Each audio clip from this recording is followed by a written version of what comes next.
The 10th Emergency Special Session of the General Assembly resumed.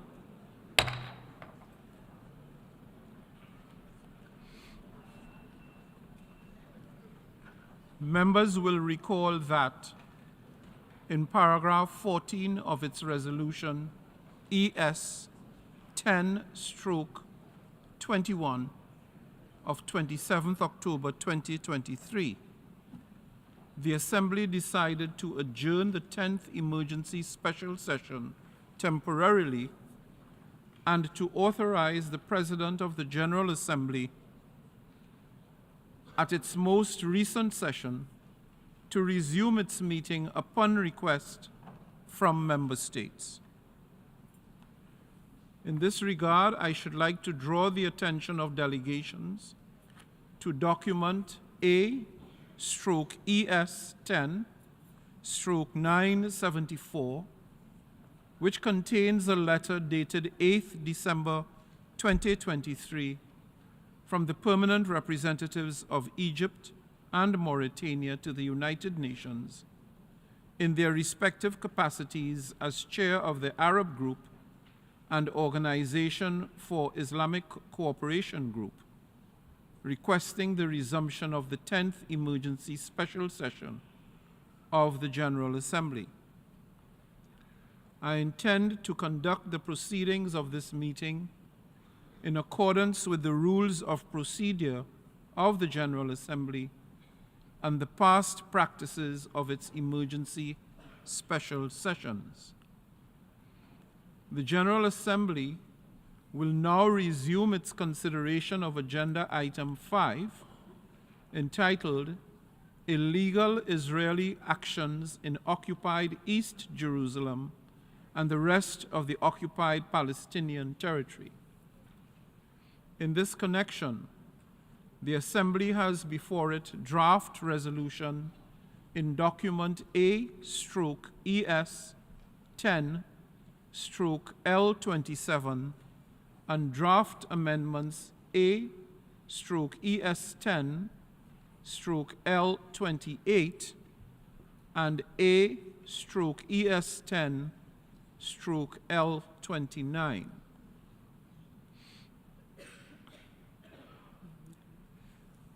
The President will now deliver a statement.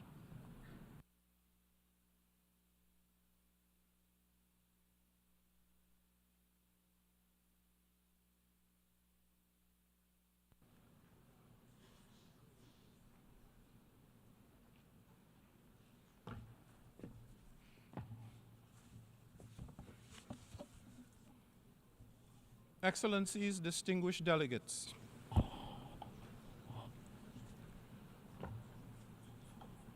this past week, it was with a very heavy heart that I read the letter addressed to me by UNRWA Commissioner General Philip Lazzarini. That letter, on which many of your missions were also copied, highlighted the devastating deterioration of the humanitarian situation in the Gaza Strip. As Commissioner General Lazzarini himself predicted in his letter, the situation has since deteriorated further. Right now, what we are seeing is an onslaught on civilians, the breakdown of humanitarian systems, and profound disrespect for both international law and international humanitarian law. As I said before, even war has rules, and it is imperative that we prevent any deviation from these principles and values, the validity of which resides in their universal application. Tens of thousands have been killed, almost 70% of them women and children. Even more have been forcibly displaced by the incessant violence with nowhere, I repeat, nowhere safe to go,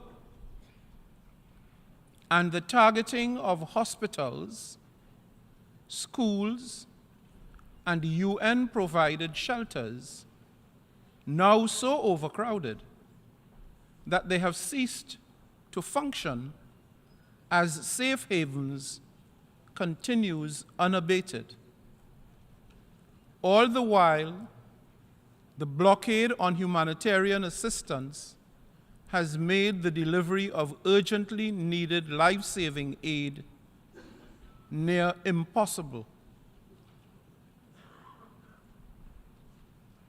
Excellencies, clearly, what we are witnessing is the unprecedented collapse of an already crumbling humanitarian system in real time. It is incumbent upon us, as the United Nations, to bring an immediate end to the suffering of innocent civilians, the mounting death toll of those who are not, I repeat, are not combatants in this war, and to this untenable humanitarian catastrophe. Thanks to several countries' relentless efforts, a temporary humanitarian truce enabled the release of hostages, the freeing of detainees, and the delivery of some aid. However, since the 1st of December, we are witnessing the resumption of violence with a kind of ferocity that one asks, what more next? Civilians should never undergo the level of suffering we are currently witnessing. And again, I ask, how many more thousands of lives must be lost before we do something? No more time is left. The carnage must stop. For as long as this violence persists, a political solution to this conflict will continue to be undermined.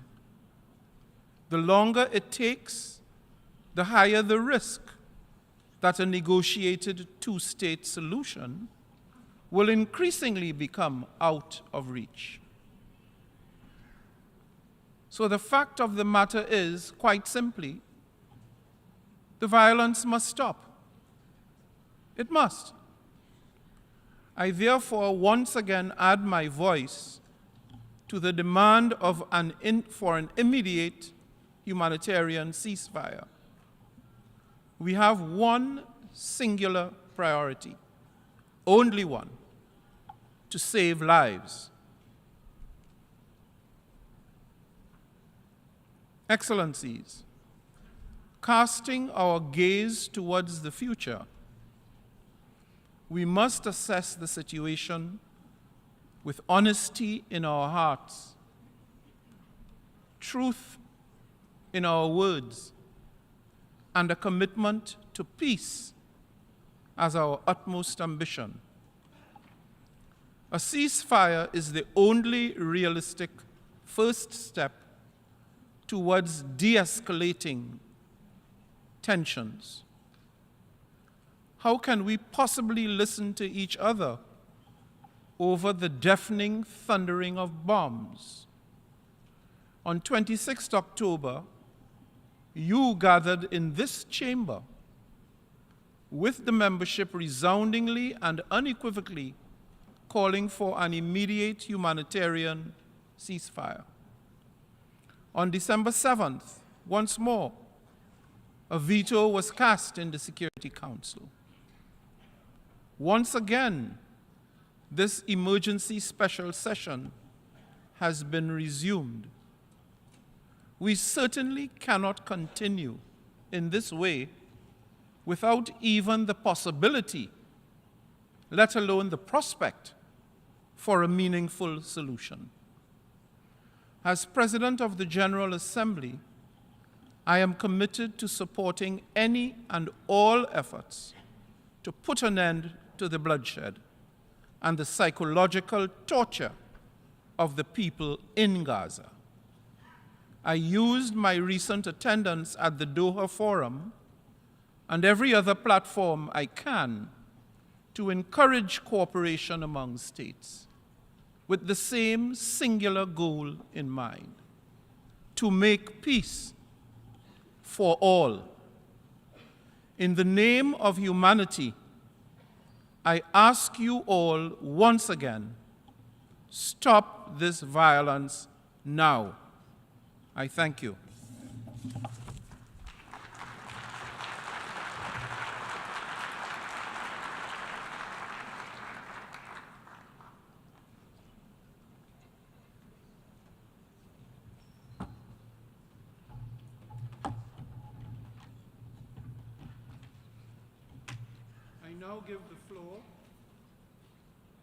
I now give the floor to the distinguished representative of Egypt to introduce draft resolution A/ES 10/L27.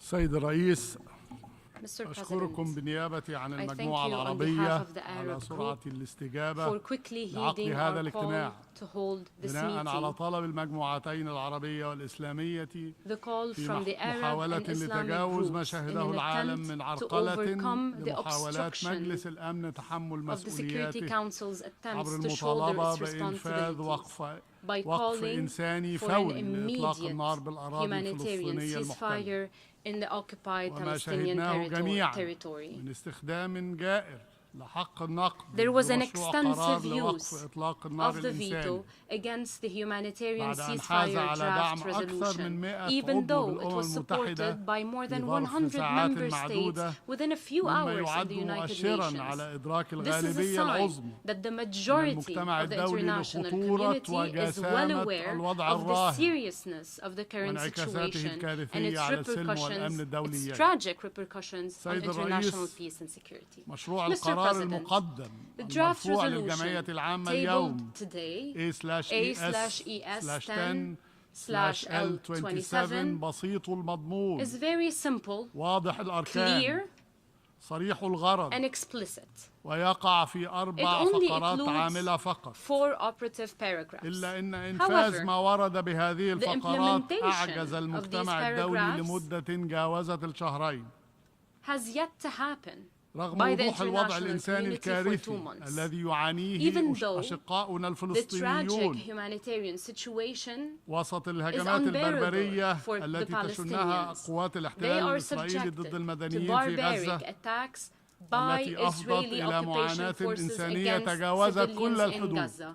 This has led to وتهديدا an جديا unbearable للسلم humanitarian والأمن suffering. الدوليين It has threatened international دفع peace and السكرتير عام الأمم security. This المتحدة is why the Secretary General of ولأول the مرة United منذ Nations, توليه منصبه for the first time ومنذ since he عدة took عقود office and for several إلى decades, مخاطبة مجلس الأمن إنفاذا decided to للمادة invoke 99 Article 99 من of the ميثاق UN الأمم Charter المتحدة للمطالبة to بما call يطالب به specifically مشروع for القرار what this draft resolution is calling for, وقف إطلاق نار namely a إنساني humanitarian بسبب ceasefire. ما نتج عن هذا العدوان من انهيار Because the Israeli للنظام الصحي aggression والمخاوف من destroyed قرب the انهيار health النظام system. العام ونظام There are الدعم concerns الإنساني في غزة of a demise of the public order واستحالة and the إدارة العمليات humanitarian الإنسانية support system in Gaza. هناك It is وهو ما دفع impossible to أيضاً provide humanitarian المفوض assistance العام there, and this لوكالة is why الأونروا the Commissioner General of لتوجيه خطاب UNRWA لكم سيد الرئيس spoke to you and sent لتسليط you a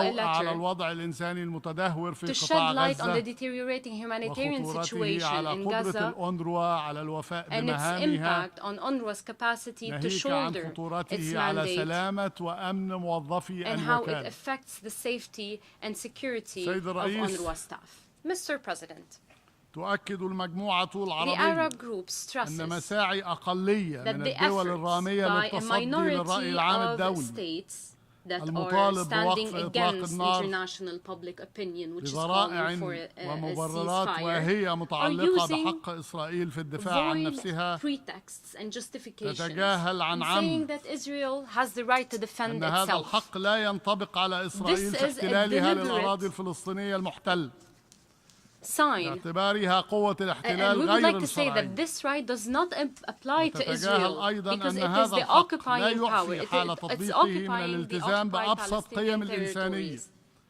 ومبادئ القانون And this الدولي right does not absolve وقواعد Israel القانون from الدولي committing to الآمرة the التي implementation of تقي النساء international والأطفال law والمدنيين العزل and وسط protecting الحروب. innocent civilians, إن تلك women, and المساعي children during المؤسفة wars. تمثل These صورة tragic مقيتة attempts are a من صور despicable ازدواجية المعايير sign of double standards. والتي نجد فيها بعض الدول تطالب Some countries العدوان are calling for stopping the aggression, stopping the war, stopping the occupation, and stopping attacks on civilians, وتطالب باحترام and for القانون الدولي respecting the والقانون international الدولي humanitarian law الإنساني and the في international law حالات in specific cases. ولكنها However, للأسف وبشكل and محزن unfortunately تدير and ظهرها shamelessly, لهذه they المطالبات turn في their حالات back to these أخرى calls in other situations, خاصة عندما تتعلق especially بالإنسان when they're الفلسطيني related to Palestinians وحقه and في their العيش right بأمان to على live in أرضه security وفي on their دولته territory المستقلة in their ووقف جرائم independent الحرب التي state to ترتكب stop the ضده war crimes بلا هوان. against Palestinians.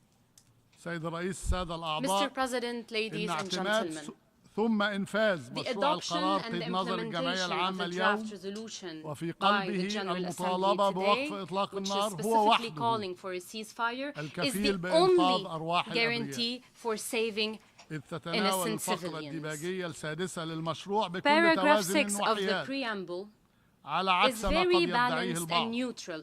ضرورة Despite what some حماية might claim, المدنيين من it stresses the الجانبين need for protecting وفقاً civilians from للقانون both الدولي sides in الإنساني. line with the international humanitarian law. كما يطالب المشروع في فقراته العاملة الأطراف The draft كافة resolution الأطراف is calling بالامتثال in its للالتزام بحماية operative المدنيين paragraphs upon all ويطالب parties كذلك to بإطلاق سراح commit to كافة the الرهائن protection of civilians وضمان النفاذ and the الإنساني. release of all سيد hostages الرئيس إن and to استمرار ensure هذه الحرب humanitarian المدمرة access. سيؤدي Mr. إلى President, كارثة متكاملة الأركان the perpetration of this ويعني destructive بكل war will الأسف lead to a الإذعان full-fledged لتكتيكات catastrophe. الإبادة الجماعية This كأداة will من أدوات unfortunately الحرب mean that genocide بما will يهدم be كل used قواعد as a القانون الدولي tool الآمرة for war. ويجر المنطقة Completely disregarding بأسرها إلى أتون international حرب law. This إقليمية will lead the region وقد يعصف بما to a تبقى من full-fledged مصداقية war, هذه and it will المنظمة jeopardize the الدولية. credibility of this سيد international الرئيس organization. تناشد المجموعة Mr. العربية President, كافة الدول the الأعضاء Arab group calls upon دعم all مشروع member القرار states to المطروح support the draft أمامكم resolution before you تطبيقا today. للكيل بمكيال واحد وحفاظا على To القيم prevent any الإنسانية double standards and to ودعما protect للمصلحة international المشتركة values, to لكافة أطراف support المجتمع الدولي في الحفاظ على السلم والأمن collective الدولي interests and to protect كما international تدعو peace المجموعة and العربية security. كافة We also الوفود call upon إلى all التصويت ضد أي delegations to تعديلات vote against مقدمة على هذا any المشروع amendments proposed التي لم يتم التشاور because they بشأنها were مع not الدول الراعية discussed with the للقرار sponsor countries. وذلك حرصا بشكل أساسي على الحفاظ على This نصه is المتوازن To والمباشر protect the الذي تم balance of the صياغته text. لتتطابق The بنوده text مع بنود was مشروع drafted القرار الذي so as طرح to على go in مجلس line الأمن with the draft resolution tabled تحقيقا at the لأولوية Security لا Council تعلوها to أولوية achieve the أخرى أيا main كان priority, the number one لهدف priority, واضح وصريح a ومحدد very clear and وقف specific إطلاق النار objective, الإنساني namely a حرصا على عدم humanitarian خلط الأوراق من ceasefire. جانب الوفود Let التي us not تقدمت بتلك confuse التعديلات things. بعد أن صوتت Because نفس some تلك الوفود delegations ضد have قرار proposed الجمعية العامة amendments, whereas they voted against الذي the اعتمد في draft شهر resolution أكتوبر at the الماضي General Assembly that في was نفس تلك adopted الدورة last year. الطريقة المستأنفة In وتضمن this المطالبة emergency special بهدنة إنسانية session, which تفضي called for a إلى وقف العمليات العدائية humanitarian pause that will وهو eventually ما lead to a يفضح الغرض cessation of الحقيقي hostilities. وراء تلك التعديلات This للأسف unveils استمرار the true العدوان objective ونزيف دماء behind الأبرياء these amendments, namely the سيد الرئيس continuation of the السادة الأعضاء aggression and the bloodshed. Mr. President, ladies ماذا and ننتظر gentlemen, جميعا حتى what are نخمد we all هذه waiting النار for to stop this ماذا fire? ننتظر What حتى are we ننهي waiting هذه for to الحرب التي end لا منتصر this فيها zero-sum war? ماذا ننتظر What حتى are we نوقف waiting القتل for to stop the ونخمد killing آلة الدمار؟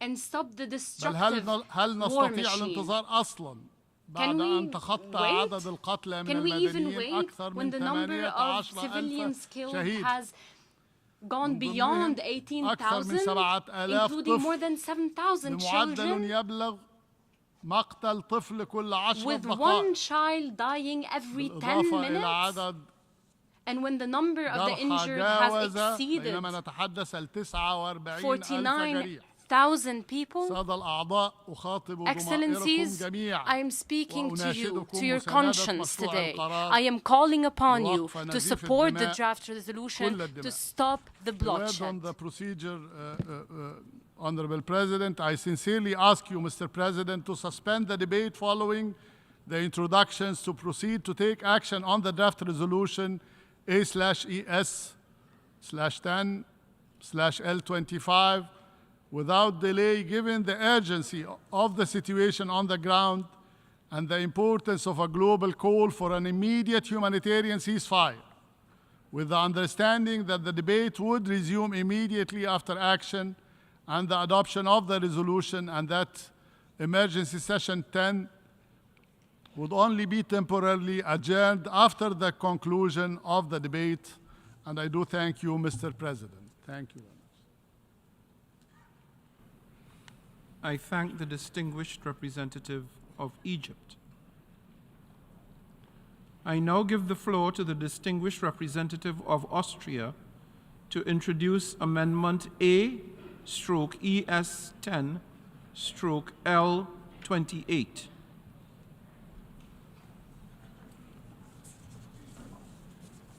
Thank you, Mr. President.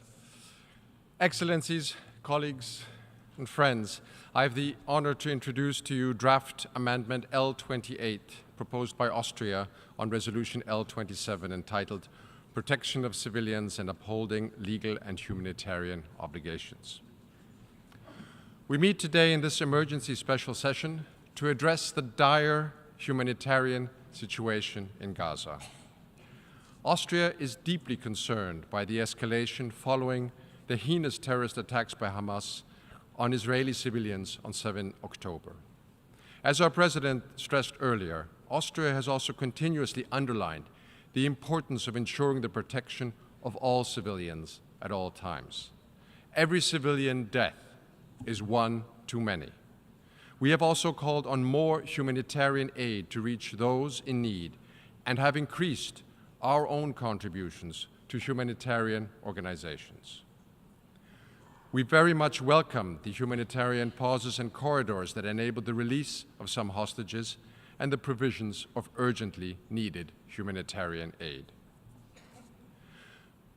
The recent escalation of violence started with Hamas' brutal, indiscriminate terrorist attacks across Israel on 7 October, and this deserves to be condemned in the strongest possible terms. As any state that suffers such an attack, Israel also has the right to defend its citizens in line with international law and international humanitarian law, and will therefore also support the amendment introduced by the United States. Austria has thoroughly considered the draft resolution before us today. We recognize the efforts by the Arab group to present a short and concise text, and we welcome that this text, in comparison to the resolution presented in October, explicitly demands the release of all hostages and also demands humanitarian access.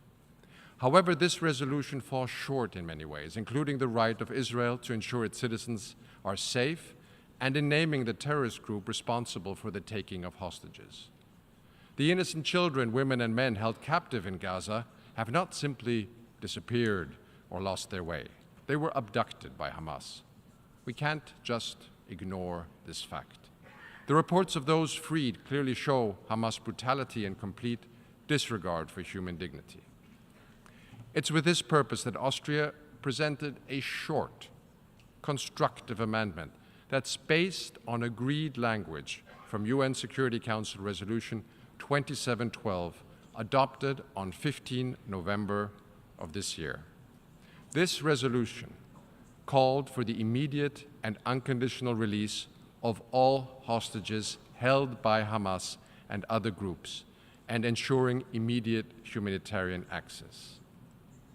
This is the exact language that our amendment that we are proposing today proposes to add. We are here today because there was another veto in the UN Security Council. And just a few weeks ago, the Security Council was able to name Hamas in a resolution that was adopted. The UN General Assembly should also have the courage to do the same. We therefore ask all of you to support the amendment we have put before you and vote yes. If that amendment passes, Austria will be able to join others in abstaining on the whole text. We will also continue working with all partners to ensure safety and security for Israelis and Palestinians alike. All of them, Palestinians, Israelis, deserve a peaceful future and the restoration of a political process leading to a two-state solution. I thank you.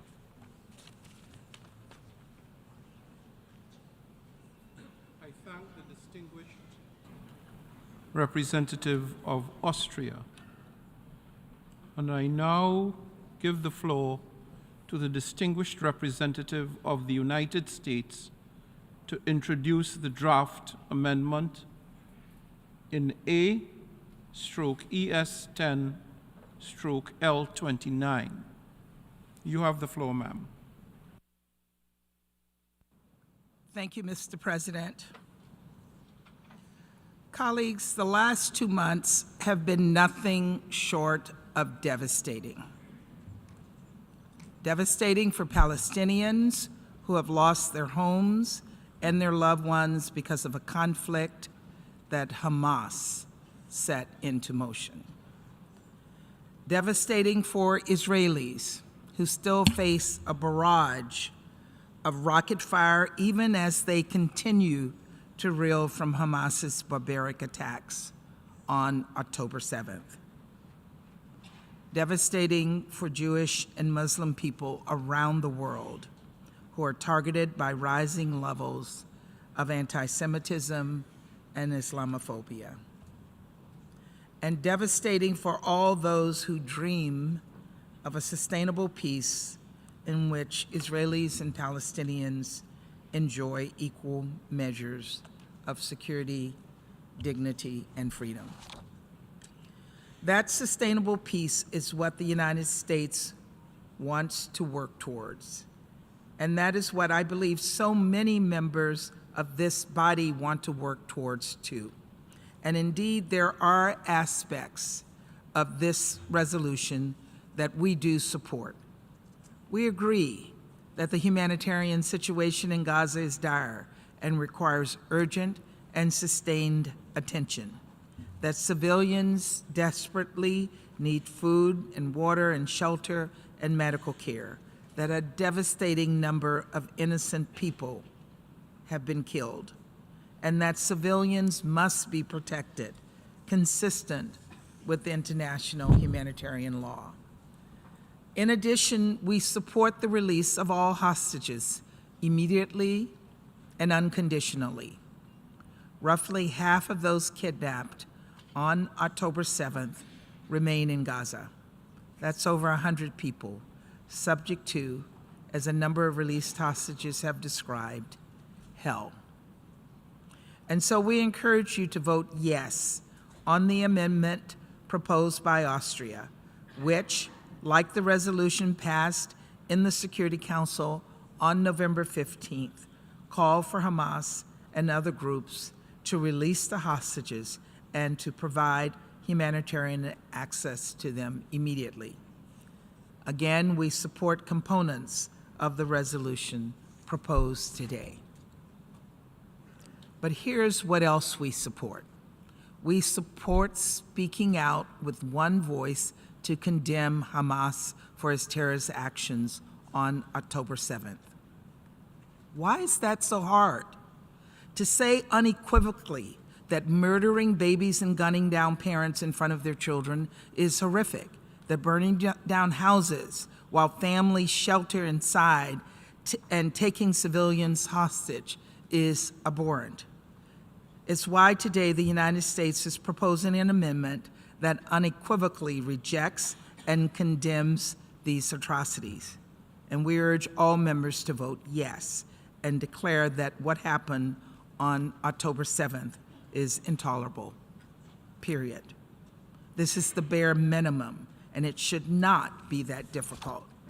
In addition, the United States supports immediately addressing the reports of horrific sexual violence unleashed by Hamas on and after October 7th. Over the last 20 years, the UN has repeatedly underscored the need to investigate all reports of conflict-related sexual violence. It's long past time every member apply that same standard to the assaults committed by Hamas. The United States also supports the ICRC having access to hostages to provide medical treatment. We support a resumption of humanitarian pauses, which could happen immediately if Hamas only agreed to release women, wounded, and civilian hostages. We have seen how critical these pauses are to get the hostages out and to give some respite to civilians and humanitarians in Gaza. Look, there's no shortage of rhetoric here in New York, but it's the diplomacy the United States is engaging in on the ground that made that week-long pause possible.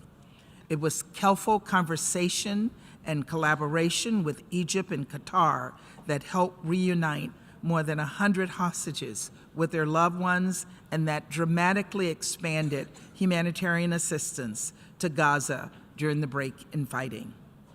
Of course, we support even more aid getting into the hands of those who so urgently need it. Over the last week and a half, the United States has airlifted more than 90,000 pounds of humanitarian aid to Egypt's border, with more on the way. And we're working with Israel, Egypt, the UN, and others to surge humanitarian assistance into Gaza.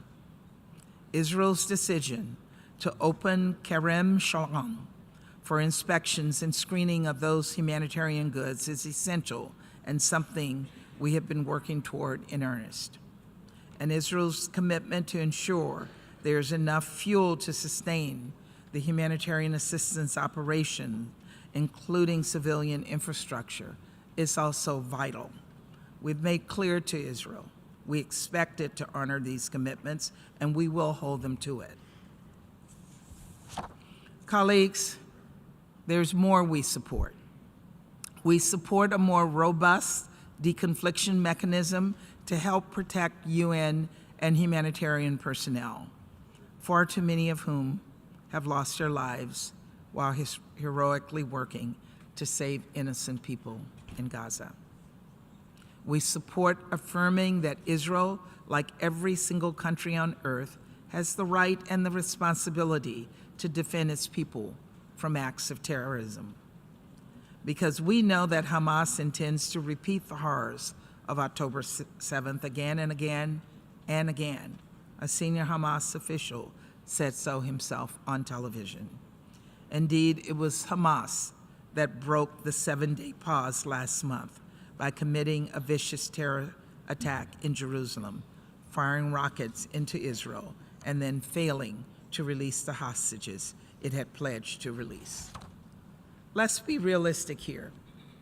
This is a terrorist group that no member state would tolerate living next to. So long as Hamas remains driven by its murderous ideology, any ceasefire right now would be temporary at the best and dangerous at worst. Dangerous to Israelis, who would be subject to relentless attacks, and also dangerous to Palestinians, who deserve the chance to build a better future for themselves, free from Hamas, a group that hides behind innocent civilians rather than protect them, and that co-opts civilian infrastructure to wage conflict. Of course, how Israel defends itself matters. Israel must avoid mass displacement of civilians in the south of Gaza. It must ensure sufficient humanitarian assistance to those who have fled violence, and it must allow civilians in Gaza to return home as soon as conditions allow. We will continue to press at the highest levels for this and for the protection of civilians as Israel pursues legitimate military objectives. Because perhaps most of all, while we cannot support a one-sided Security Council or General Assembly resolution that ignores so much of what we all stand for, we desperately want to see an end to the cycle of unceasing violence. Colleagues, our goal must be to stop the death, the devastation, and the destruction for the long term. And that is simply not a future Hamas wants to see. So as we address this immediate crisis and work to surge humanitarian assistance to the Palestinian people, we must also work to build a foundation for a truly sustainable peace, one where Israelis and Palestinians can live side by side in states of their own, so that the next generation and the generations to come need not experience the devastation of the last 2 months, and finally realize freedom, security, and peace. Thank you, Mr. President.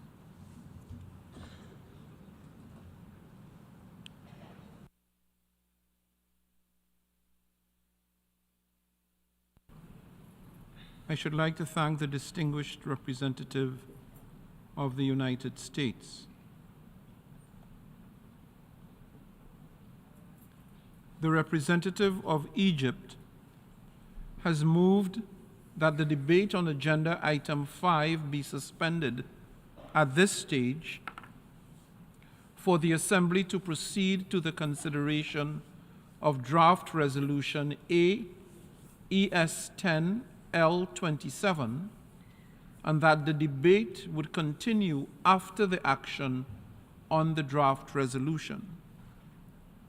It is my understanding that, without setting a precedent and given the urgency of the issue, if the Assembly were to decide to suspend the debate at this stage for the Assembly to proceed to the consideration of draft resolution A/ES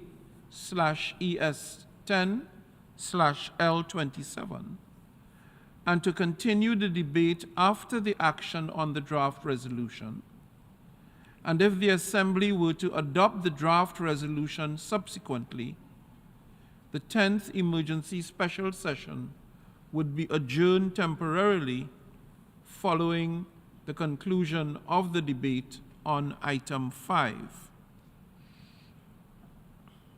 Is there any objection to the motion?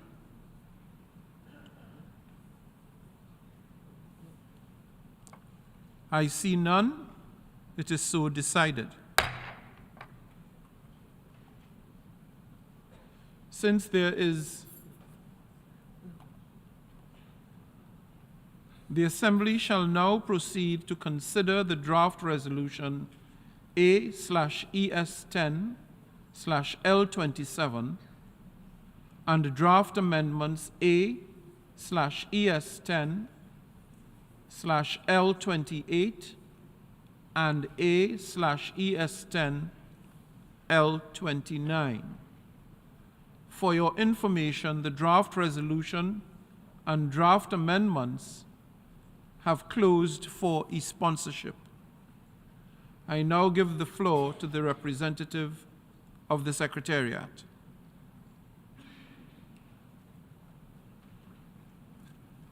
Thank you, Mr. President.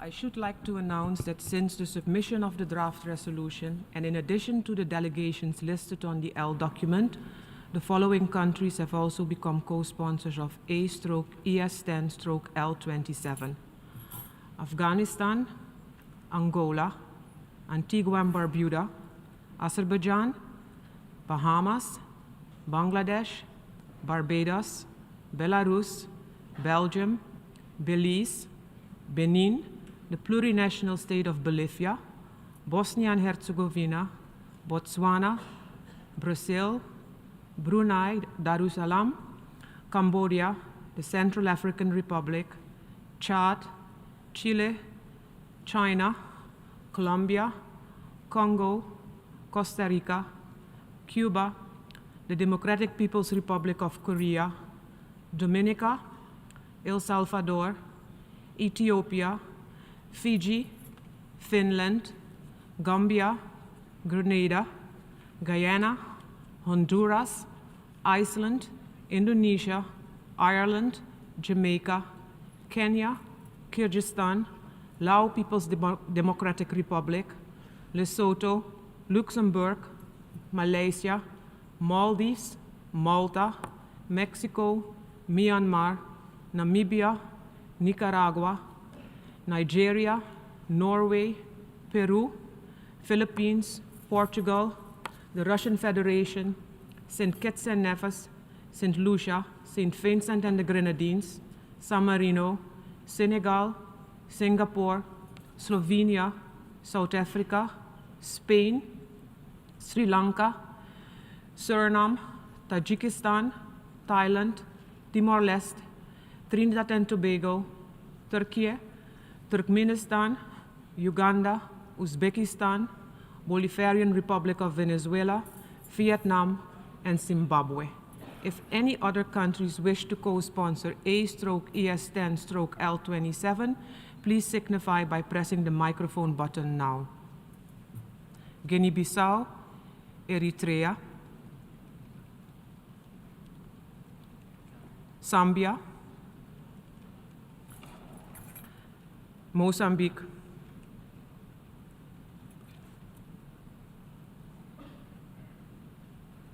Mozambique I already said, so that's it for this one.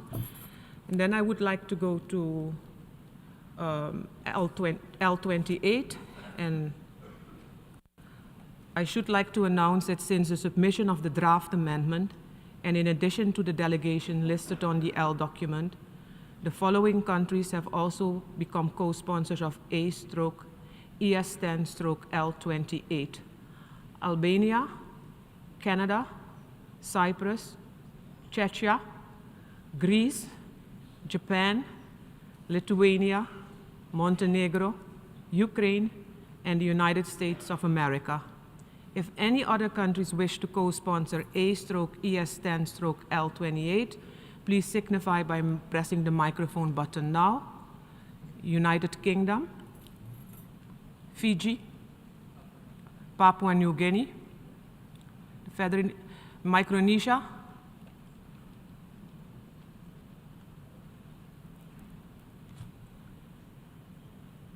that's it. And then I would like to go now to L29. I should like to announce that since the submission of the draft amendment, and in addition to the delegations listed on the L document, the following countries have also become co-sponsors of A/ES10/L29: Albania, Austria, Canada, Cyprus, Czechia, Germany, Greece, Japan, Lithuania, Montenegro, and Ukraine. If any other countries wish to co-sponsor A/ES10/L29, please signify by pressing the microphone button now. United Kingdom, Fiji, Micronesia, and Papua New Guinea. Thank you, Mr. President.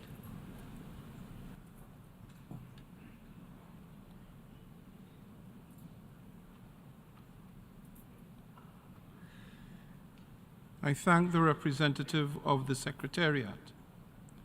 The Assembly will now proceed to take action on the draft resolution contained in A/ES10/L27 and amendments thereto contained in A/ES10/L28 and A/ES10/L29. Delegations wishing to make a statement in explanation of vote before the vote on any of the proposals under this item, including the proposed amendments, are invited to do so now in one intervention.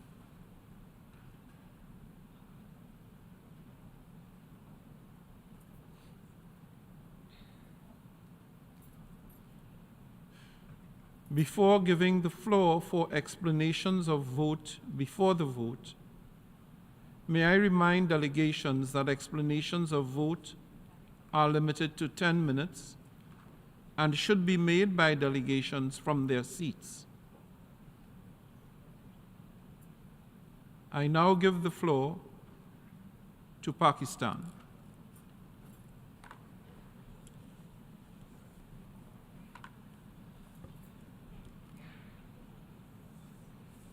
Thank you, Mr. President. Mr. President, let me start by expressing our gratitude to you for having convened this resumption of the emergency special session of the General Assembly, and in particular for your clarion call for an immediate ceasefire in the war that is taking place in Gaza. Mr. President, Pakistan supports the draft resolution submitted by the Arab and Islamic countries in L27. The resolution is identical in its text to the one which was voted upon in the Security Council, and its aim is to seek an immediate humanitarian ceasefire, to provide access for humanitarian assistance, and to call for the release of all, I repeat, all hostages. This resolution was co-sponsored by over 100 member states when it was submitted in the Security Council.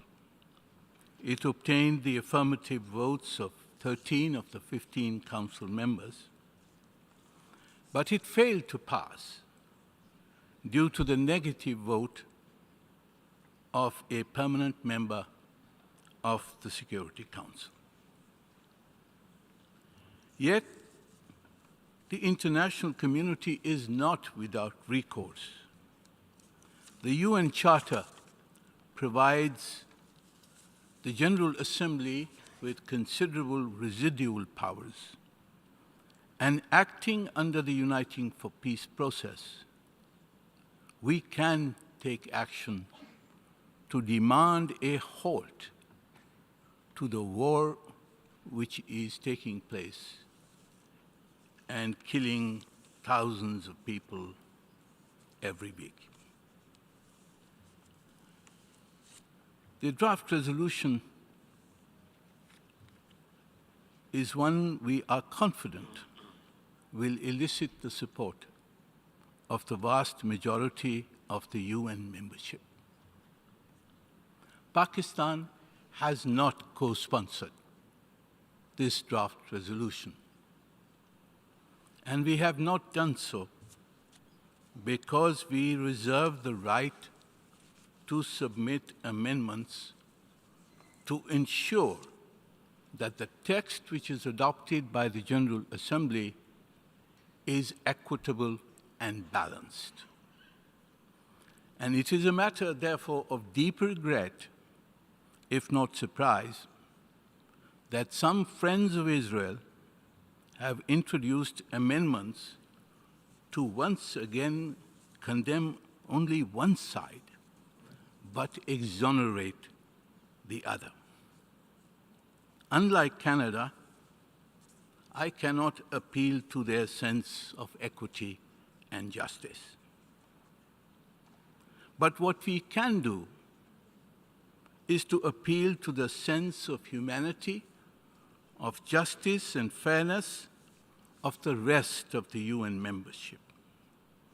And I'm confident that this entire membership will not agree to place the blame only on Hamas, but not on Israel. That would be unjust, unfair, and inequitable. Mr. President, when you deny people freedom and dignity, when you humiliate and trap them in an open-air prison where you kill them as if they were beasts, they become very angry, and they do to others what was done to them. And therefore, for Austria and my friend from the United States to blame Hamas in their amendments is not equitable, is not just. The blame, if it's to be placed, has to be placed on both parties, and especially on Israel. Mr. President, with the end of the pause, the skies over Gaza are filled with projectiles of death. Attack helicopters, drones, artillery shells, tank shells, mortars, bombs, missiles. Israel has dropped 25,000 tons of explosives on Gaza, nearly the equivalent of the atomic bombs dropped on Hiroshima and Nagasaki. Israel's goal is not only to erase Hamas. This is a war against the Palestinian people. Israel's goal is to erase not only a people, but the entire idea of Palestine. Its campaign is a carbon copy of the massive campaigns of racial slaughter by other settler colonial regimes in history.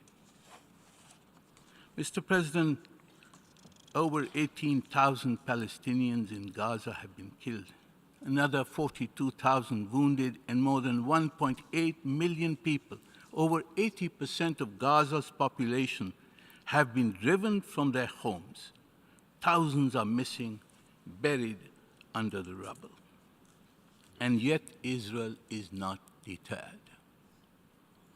Is this any form of legitimate self-defense when you can kill 18,000 civilians with impunity and enjoy the protection in the Security Council against action? Therefore, I would appeal to all the membership to see this one-sided slaughter that is taking place. If Hamas is named and not Israel, you will provide a justification to the Israeli war machine to continue its roulette wheel of death. I believe that this is not the intention of the membership of the United Nations, to justify, to give a justification for the genocide that is taking place. I would therefore, on behalf of my delegation, on behalf of all the Arab countries, on behalf of the OIC, appeal to all the membership to vote against the amendments proposed in L28 by Austria and L29 by the United States. In case these amendments are adopted, Pakistan will submit sub-amendments to these in order to restore balance, in order to name Israel as the perpetrator of the mass crimes that are taking place in Gaza today. I thank you, Mr. President.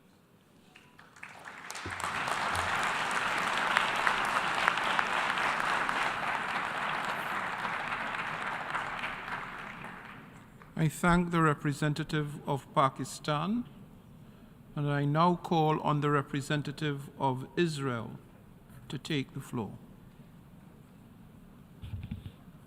Thank you, Mr. President. Mr. President, again, we find ourselves about to vote upon yet another hypocritical resolution.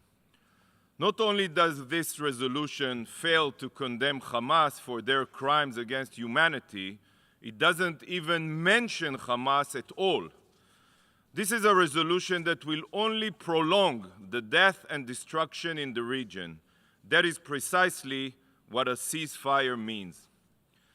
Colleagues, on October 6th, there was a ceasefire, and it was abruptly violated. Not by Israel, but by 3,000 Hamas Nazis who invaded my country, raping women, beheading babies, burning families alive, and deliberately exterminating innocent civilians like insects.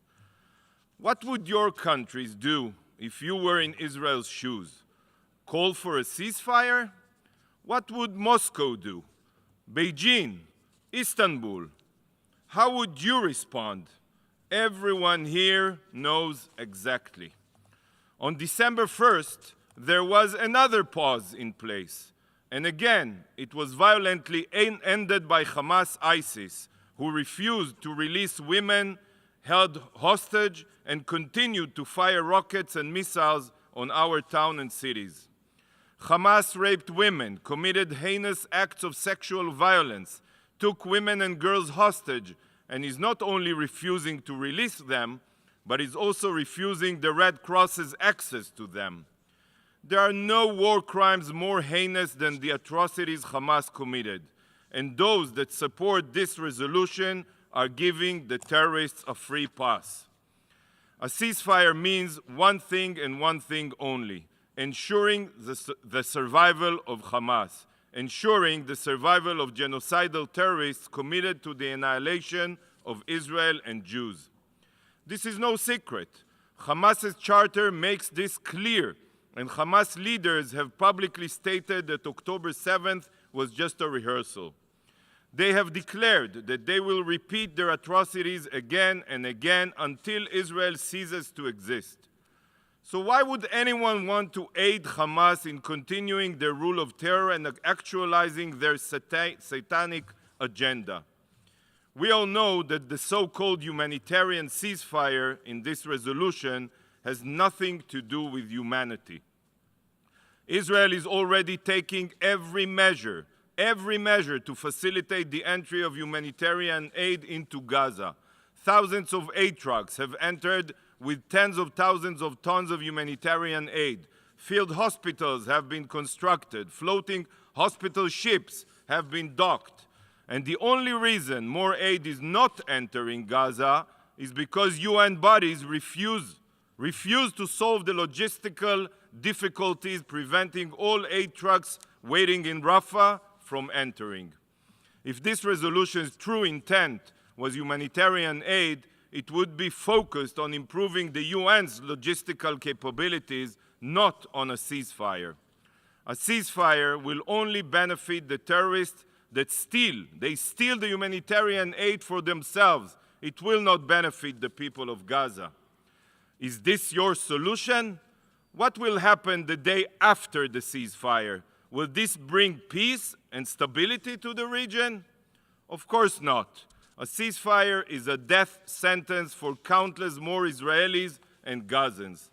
By voting in favor of this resolution, you are supporting the survival of jihadist terror and the continued suffering of people of Gaza.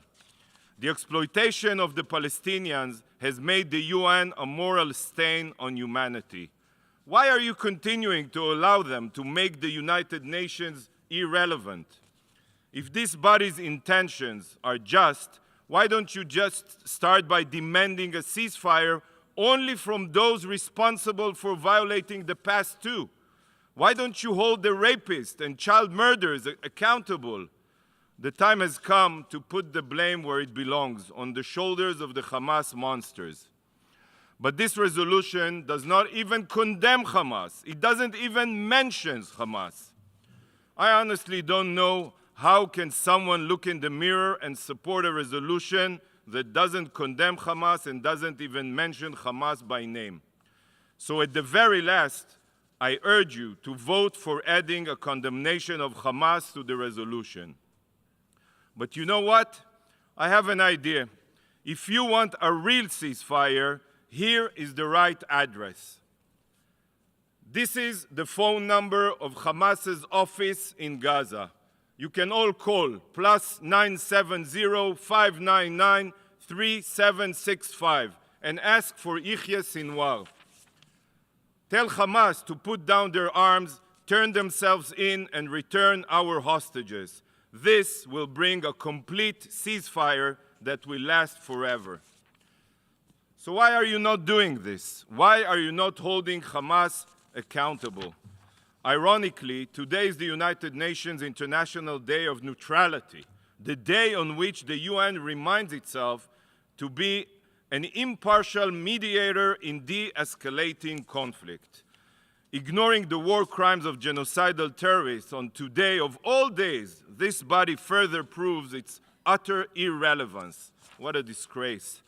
But this resolution's absurdity goes further than protecting genocidal terrorists. This resolution is a written paradox.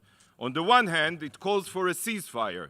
Yet, on the other hand, it calls for the release of all hostages, all. Have you forgotten who you are dealing with? Have you forgotten that Hamas, the terror organization holding the hostages, has zero respect for international law? A useless resolution will not secure the release of hostages. In fact, Mr. President, a ceasefire will only ensure that their suffering is extended at the hands of the terrorists. Hamas does not respond to General Assembly resolutions. Hamas responds only to threats on its survival. Continuing Israel's operation in Gaza is the only way any hostages will be released. This disgraceful resolution serves only one purpose: to try to tie Israel's hands and allow Hamas to continue its reign of terror. Colleagues, this institution was founded in the wake of the Holocaust.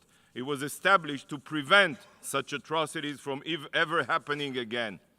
But by supporting this resolution, you are doing exactly the opposite. You are voting in favor of a genocidal jihadist organization. Mr. President, unlike our enemies, Israel believes in life and peace, not brazen violence. No piece of paper, especially one that is adopted by a biased, politicized majority, will prevent Israel from defending itself against those that seek our destruction. Israel is fighting a war for her future. There is not a single member state here, not a single member state here that would act differently in a similar situation.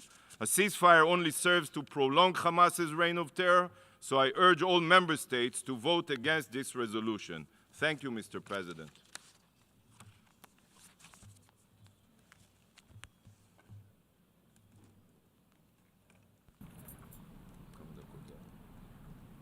I thank the representative of the State of Israel for his statement, and I now give the floor to the representative of South Africa on behalf of the African states.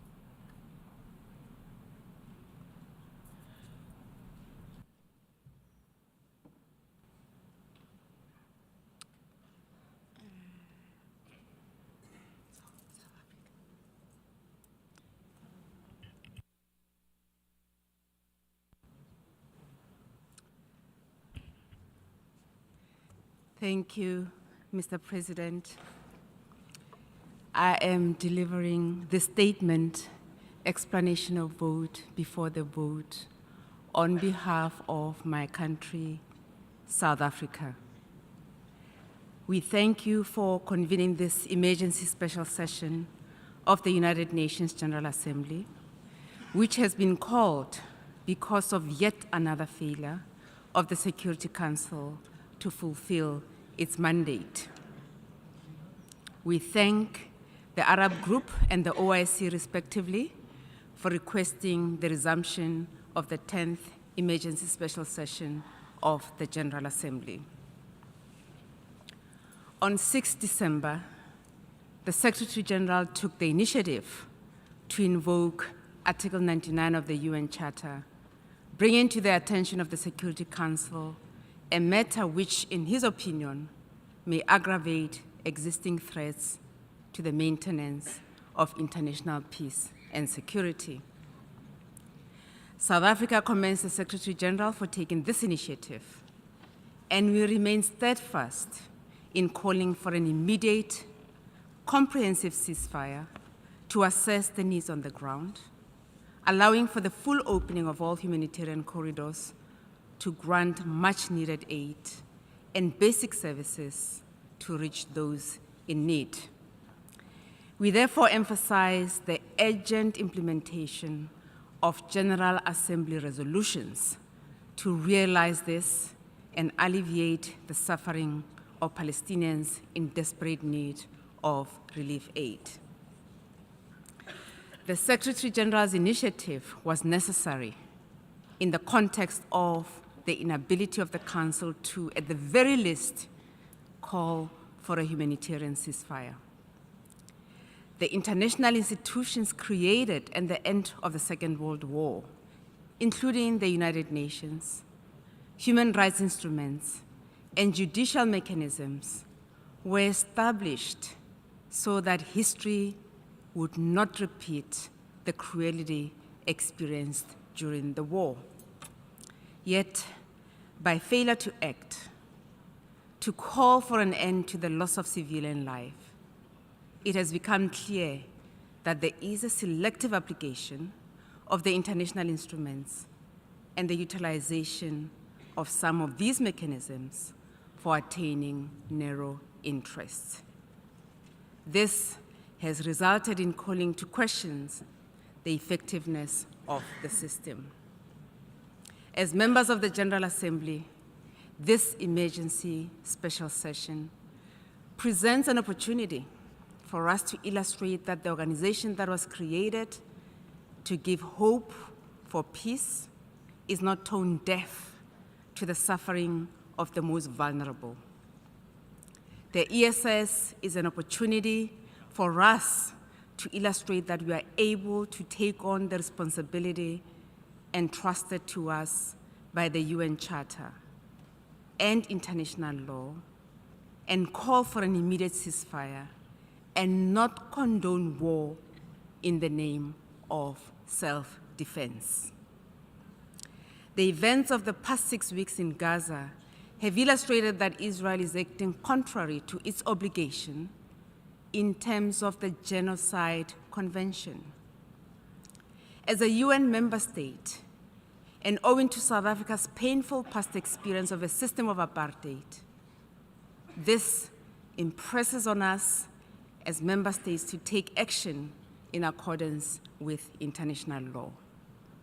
Mr. President, an issue we cannot also ignore is the failure of member states of this organization to abide by the decision taken on 27 October 2023. South Africa was among more than 2/3 of the member states that called for an immediate ceasefire at the General Assembly. This has been ignored. We cannot proclaim the importance of international law and the importance of the UN Charter in some situations and not in others, as if the rule of law only applies to a select few. For international law and our moral obligations to be credible, it should be uniformly applied and not be selective. We have all signed the Charter. Let us commit to and respect decisions taken in accordance with the Charter. Mr. President, the lack of meaningful action from the United Nations indicates that more than ever before, reform of the system of global governance so that it is fair, equitable, and has the capacity to respond to the needs of all persons in situations of threat and harm is urgently needed. The system that is needed should not just be a tool for the most powerful countries of the world, but one that provides protection for the most vulnerable.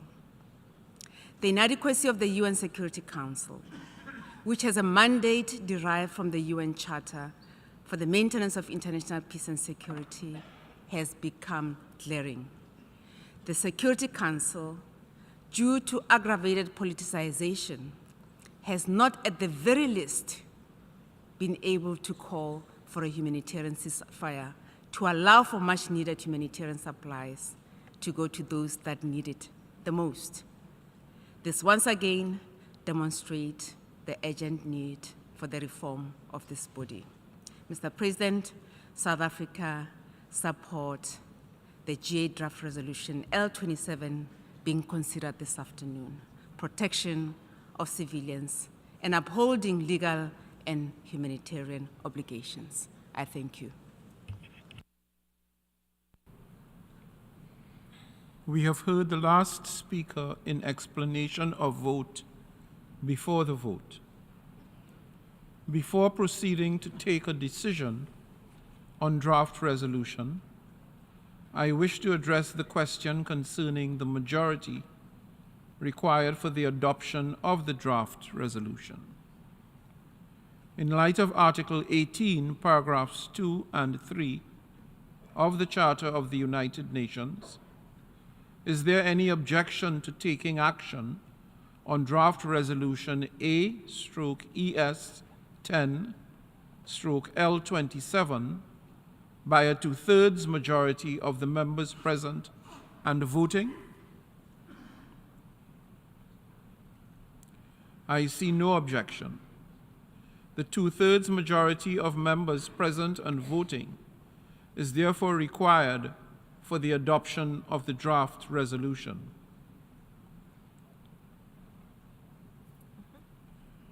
The 2/3 majority of members present and voting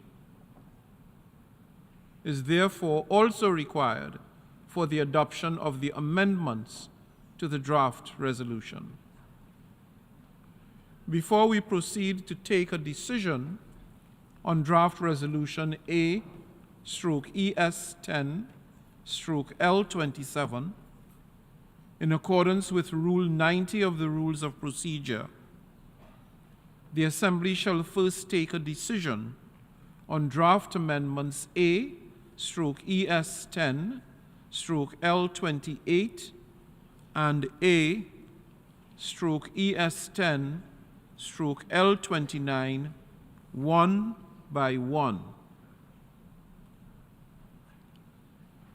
We now turn to draft amendment A/ES-10/L28.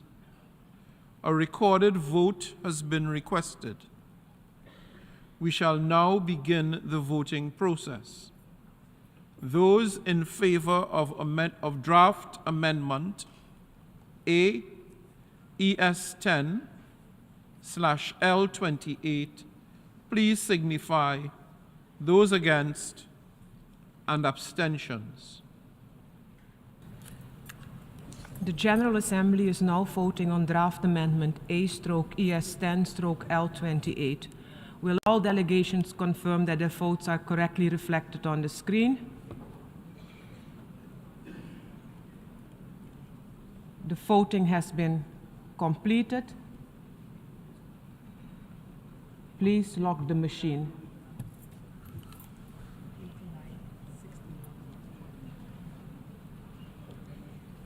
The result of the vote is as follows.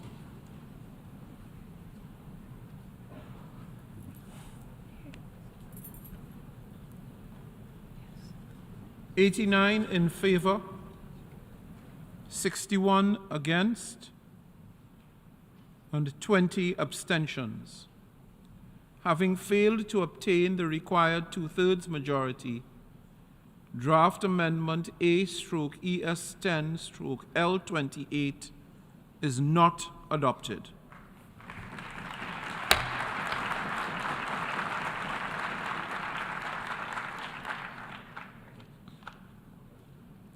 We now turn to draft amendment A/ES-10/L29.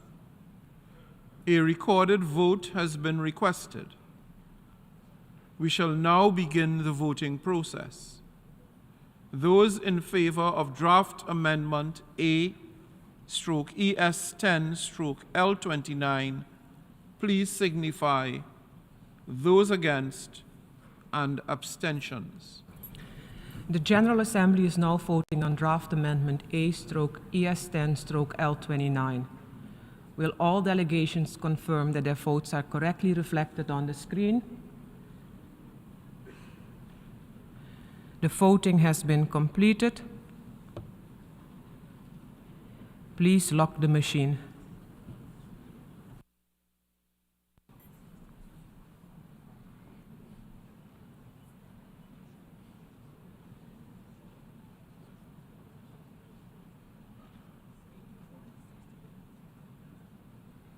The result of the vote is as follows: 84 in favor, 62 against, 25 abstentions.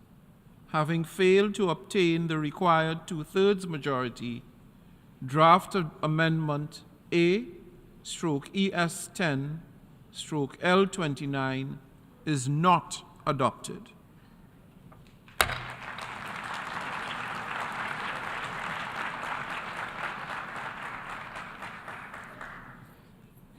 Since draft amendments A/ES10/L28 and A/ES10/L29 were not adopted, we shall proceed to take action on draft resolution A/ES10/L27.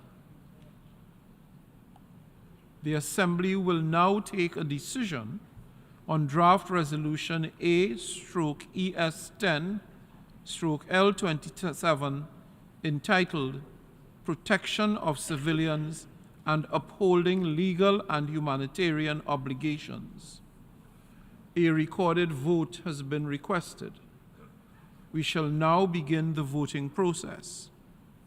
Those in favor of draft resolution A/ES10/L27, please signify. Those against, and abstentions. The General Assembly is now voting on draft resolution A/ES10/L27 entitled Protection of Civilians and Upholding Legal and Humanitarian Obligations. Will all delegations confirm that their votes are correctly reflected on the screen?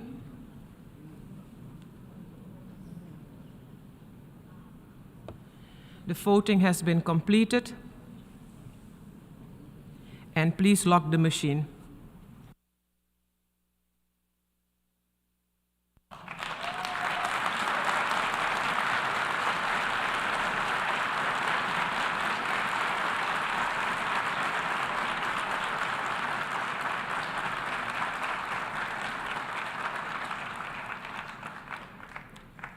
The result of the vote is as follows: 153 in favor, 10 against, 23 abstentions.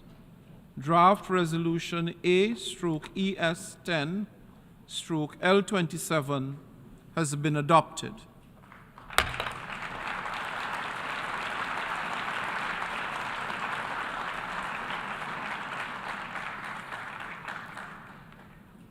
Before giving the floor for explanations of vote after the vote, may I remind delegations that explanations of vote are limited to 10 minutes and should be made by delegations from their seats. I now give the floor to the representative of Belgium.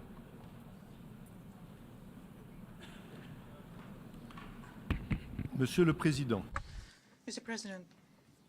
le second secrétaire général de cette organisation, M. Dag Hammarskjöld, a un jour affirmé que l'Organisation des Nations Unies n'avait pas été créée pour nous amener au paradis, mais bien pour nous éviter de tomber en enfer. C'est pourtant malheureusement ce que la population de Gaza attend de nous aujourd'hui. Collègues, c'est dans le respect de l'esprit insufflé par le secrétaire général lorsqu'il a invoqué l'article 99 de la Charte des Nations Unies que la Belgique a voté aujourd'hui en faveur du projet de résolution qui nous a été présenté. Si vous me le permettez, je me concentrerai sur 3 points. Premièrement, ce vote en faveur de la protection des civils et du droit international, en ce compris le droit international humanitaire, est un appel ferme à contrer le risque d'implosion de l'espace humanitaire à Gaza. C'est à cette fin que la Belgique se joint à la majorité des membres de cette organisation qui soutient l'instauration immédiate d'un cessez-le-feu humanitaire pouvant à terme mener à la fin des hostilités. La Belgique se joint également à ceux, encore plus nombreux, qui demandent tant la libération immédiate et sans condition de tous les otages que l'accès humanitaire immédiat et sans entrave. Le travail des agences onusiennes doit par ailleurs être facilité, les infrastructures vitales restaurées.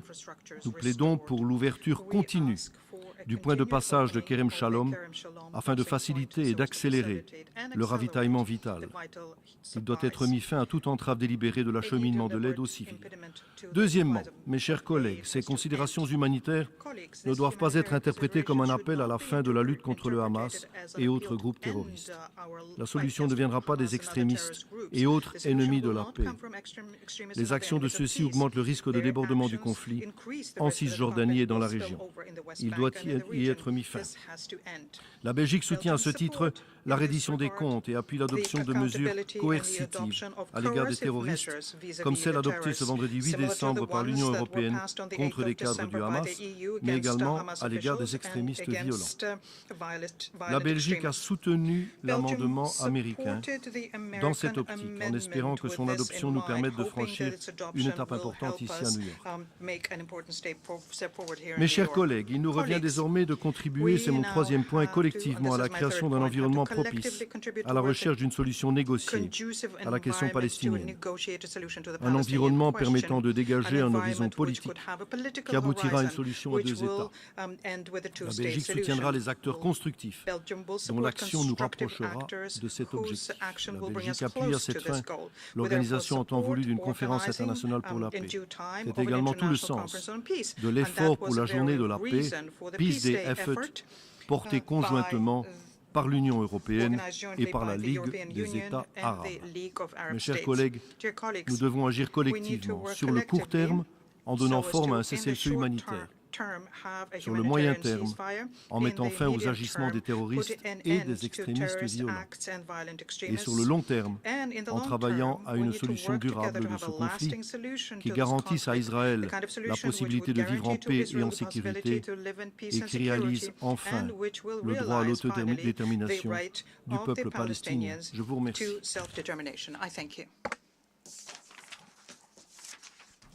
I thank the representative of Belgium and invite now the representative of Saudi Arabia to take the podium.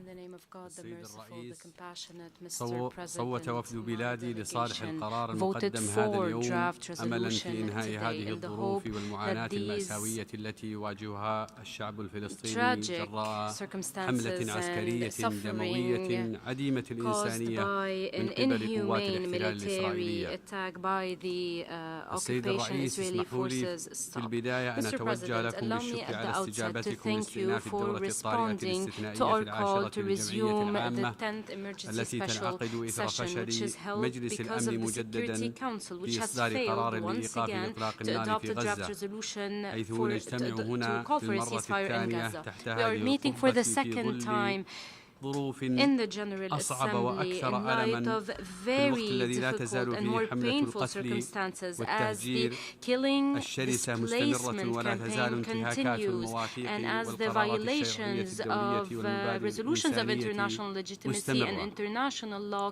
في ظل continue. عجز مجلس الأمن عن While اتخاذ the Security أي Council is إجراءات unable to رادعة take any أمام هذه preventive الحملة وتلك measures الانتهاكات before this وسط campaign غياب and تام before these لآليات violations, المحاسبة and الدولية. as international حيث يطال القصف impunity يوميا كل مكان continues. في غزة The من targeting مستشفيات continues ومدارس to وبنى تحتية target ومجمعات hospitals, سكنية schools, مخلفا وراءه الدمار and ومسقطا resident آلاف الضحايا buildings, المدنيين leaving من أطفال thousands of innocent ونساء civilians, وشيوخ. فقد وصل elderly, مجموع women and الضحايا children المدنيين في death. غزة إلى The number أكثر من of 18,000 شهيد civilian death معظمهم is من more than الأطفال والنساء 18,000, مما including يفاقم women and الأزمة children. الإنسانية This الكارثية في exacerbates the غزة tragic يوماً humanitarian بعد يوم situation in Gaza ويبرهن على day فشل after المجتمع day and الدولي في proves وقف that the هذه international الكارثة. community was unable to stop this وتؤكد catastrophe. بلادي أن My هذه الأوضاع delegation الإنسانية stresses that الخطيرة these الناجمة serious عن التصعيد humanitarian المستمر circumstances are a لا result يمكن of the تبريرها continued مطلقا escalation. وأن They حقن are الدماء not وحماية المدنيين ووقف justified. العمليات العسكرية هي Civilians أولويات must be ملحة لا يمكن protected. This is قبول a main أي تسويف priority أو and تعطيل no لها compromise shall be made وأن عدم regarding الاكتراث it. الفوري بها سيفاقم الكارثة الإنسانية Failing to الكبرى achieve this priority والتي will only يتحمل exacerbate مسؤوليتها this catastrophe, الاحتلال which falls والمجتمع upon الدولي. Israel and the السيدات international والسادة، community. لقد صدر عن Ladies and القمة العربية gentlemen, الإسلامية the المشتركة Arab غير العادية Islamic التي استضافتها Conference الرياض held in في 11 Riyadh من on the نوفمبر 11th of بحضور قادة November دول وحكومات الدول الأعضاء في جامعة with الدول the العربية participation of all منظمة member التعاون states الإسلامي in the قرارات OIC تمثل إرادة adopted الشعوب العربية resolutions representing the والإسلامية aspirations تسعى of لحقن our الدماء people to وإيصال stop the المساعدات دون bloodshed قيود and ensure that وإيقاف humanitarian الانتهاكات assistance is delivered, وتجاوز to stop الأزمة the والمعاناة violations, غير to overcome المبررة في this فلسطين unjustified والوقوف بجانب suffering الشعب in Palestine and الفلسطيني stand لتحقيق with the مطالبه Palestinian people so المشروعة that they can باستعادة achieve their أراضيه المحتلة legitimate aspirations, وإقامة so that they can دولته المستقلة recover their occupied ومطالبة المجتمع territories and الدولي establish their independent ومؤسساته state. It calls بالقيام upon the بمسؤولياته international تجاه community and تحقيق institutions to ذلك shoulder دون its تعطيل. responsibilities إن الكارثة without الإنسانية any والأحداث المأساوية failure. The الجارية tragic في فلسطين تحتم circumstances علينا in التحرك Palestine بوضع require حد us to فوري take immediate لإيقاف action العمليات to العسكرية immediately stop وتوفير الحماية military المدنية hostilities and provide وإطلاق protection سراح to civilians الرهائن and to والأسرى ensure the امتثالا release of للأعراف detainees and والقوانين hostages in الدولية line with والمبادئ international الإنسانية law and our المشتركة وإيجاد principles حل of common سلمي humanity. لهذه It الأزمة is important to يخرج find a المنطقة peaceful من solution دوامة العنف to المتكررة. stop this violent السيد الرئيس violence in the region. Mr. President, في ظل تردد بعض أعضاء المجتمع as some الدولي عن members of دعم the الدعوة international لوقف إطلاق community did النار not وإدخال support the المساعدات ceasefire الإنسانية الكافية and did not فإننا provide نعرب عن sufficient استيائنا من humanitarian ازدواجية assistance. المعايير We والانتقائية تجاه express الأزمة our ونعرب عن أسفنا العميق من تردد البعض تجاه دعم حق الشعب الفلسطيني في التمتع بحياة كريمة. وهنا نجدد النداء بضرورة وقف إطلاق النار وحقن الدماء وندين استهداف المدنيين ومحاولة التهجير القسري وسياسة العقاب الجماعي بحق سكان غزة. وتؤكد بلادي على أولوياتها دوما للعمل نحو السلام والدعوة للالتزام بما تقتضيه المواثيق والقوانين الدولية.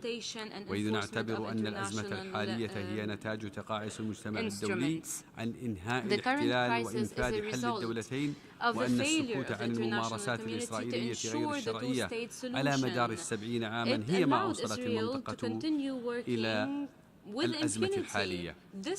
فإننا ندعو المجتمع الدولي للاطلاع بمسؤولياته للوقف الفوري لهذه الحرب حقنا للدماء ونؤكد على ضرورة الوصول إلى حل شامل وعادل للقضية الفلسطينية وفقا لمبادرة السلام العربية وحل الدولتين وإقامة دولة فلسطينية عاصمتها القدس. وفي الختام نشكر كل من دعم مشروع القرار الذي تم اعتماده بأغلبية كبيرة جدا وهذا يعكس موقفا دوليا يقضي بإلزام ذلك القرار وضرورة تطبيقه فورا. وشكرا السيد الرئيس.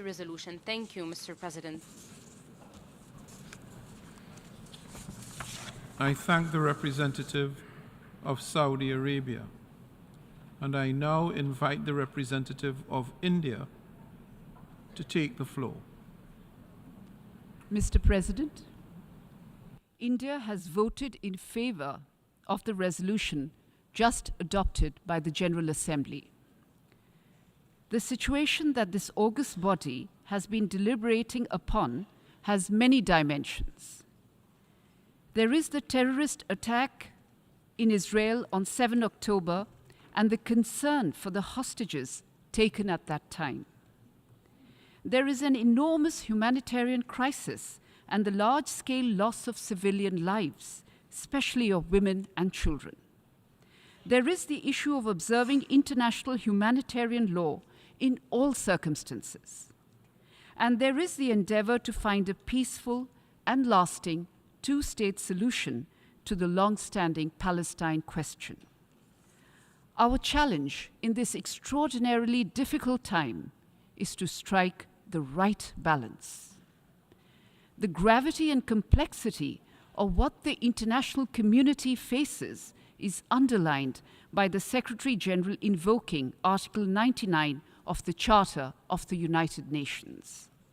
We therefore welcome the fact that the international community has been able to find a common ground to address the multiple challenges facing the region right now. Thank you.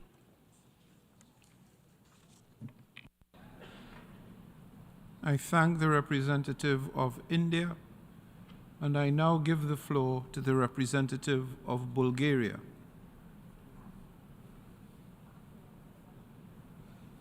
Thank you, Mr. President.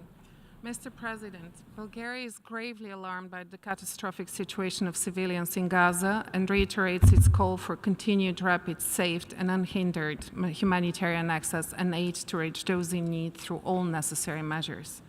We underline the utmost importance of ensuring the protection of all civilians at all times in line with international humanitarian law and deplore all loss of civilian life.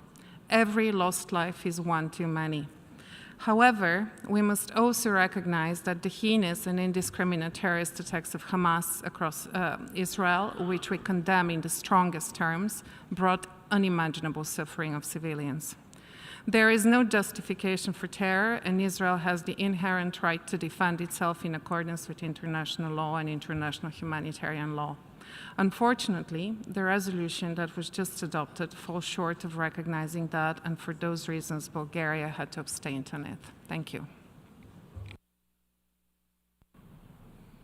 I thank the representative of Bulgaria and now invite the representative of Germany to take the floor. Thank you, Mr. President. We would like to thank all member states involved, Egypt in particular, for their work in this very important issue and for keeping the humanitarian situation in Gaza in our joint focus. We support the objective of the resolution to reduce violence and human suffering and to enable unhindered humanitarian access. We are saddened by every life that has been lost in this conflict and express our condolences to all victims and their families, Israeli, Palestinian, and UN staff. Nevertheless, we cannot endorse a text which does not condemn the heinous acts of terror and violations of international humanitarian law committed by Hamas against Israel since October 7th, including the horrific acts of sexual violence against Israeli women and girls. We condemn these acts in the strongest possible terms, and so should all member states.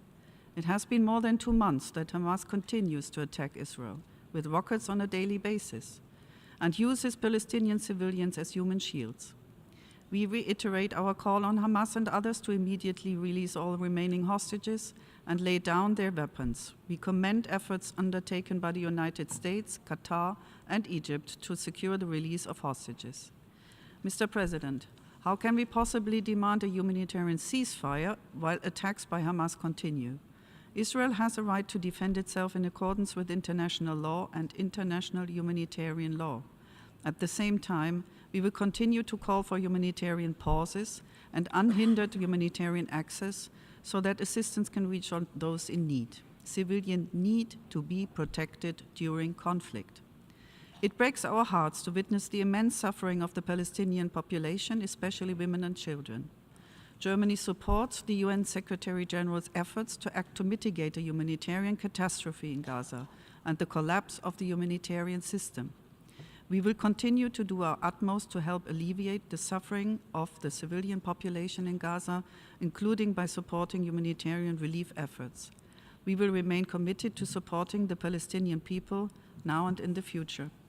Mr. President, we regret that the resolution before us does not acknowledge Hamas' primary responsibility for starting this terrible conflict with its horrific attack on 7th of October. It is against this backdrop that Germany abstained in today's vote. Mr. President, in the UN we speak the language of international law, of humanity, of peaceful coexistence. This is what unites us. We all must step our efforts to work towards a meaningful peace process, allowing both Israelis and Palestinians to live side by side in peace and security in two independent states and in secure borders. I thank you. I thank the representative of Germany, and I now invite the Republic of Korea to take the floor. Thank you, Mr. President. The Republic of Korea voted in favor of the amendment proposed by Austria, as the language clarifies Hamas and other groups that are holding the hostages. We also voted in favor of the amendment proposed by the United States, as the language clearly condemns the terrorist attacks by Hamas on the 7th of October and the taking of hostages. Thanks to the testimonies by hostages released during the recent 7-day pause, we learned more details about the horrific terrorist attacks by Hamas. We once again condemn in the strongest terms the heinous terrorist attacks by Hamas against Israel and urge immediate release of all the remaining hostages. We believe that Israel has the right and the duty to protect itself and its citizens. But irrespective of nationality, gender, age, ethnicity, or faith, all civilians must be protected. We urge all parties to take measures to protect civilians in accordance with their obligations under the international humanitarian law. Therefore, we voted in favor of the resolution proposed by Egypt, considering that an extended humanitarian pause that can be durably maintained is essential to save the lives of Palestinian civilians and hostages in Gaza. The current humanitarian situation is calamitous, and we need time to save civilian lives and guarantee full, rapid, safe, and unhindered humanitarian access for civilians in Gaza.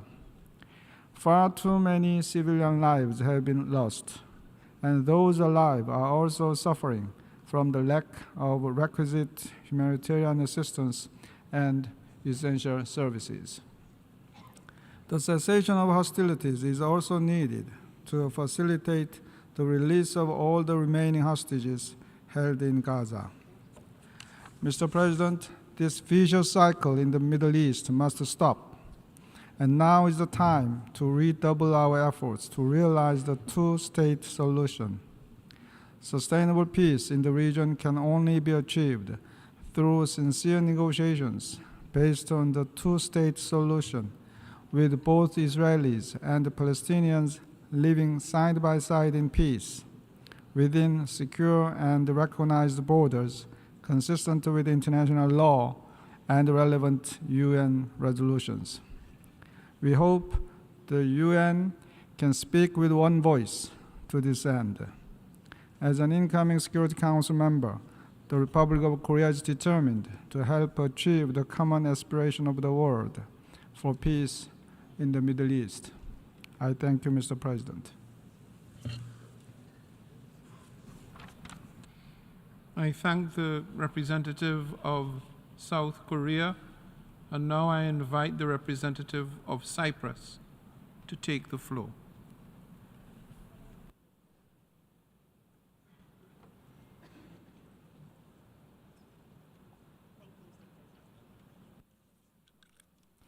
Thank you, Mr. President.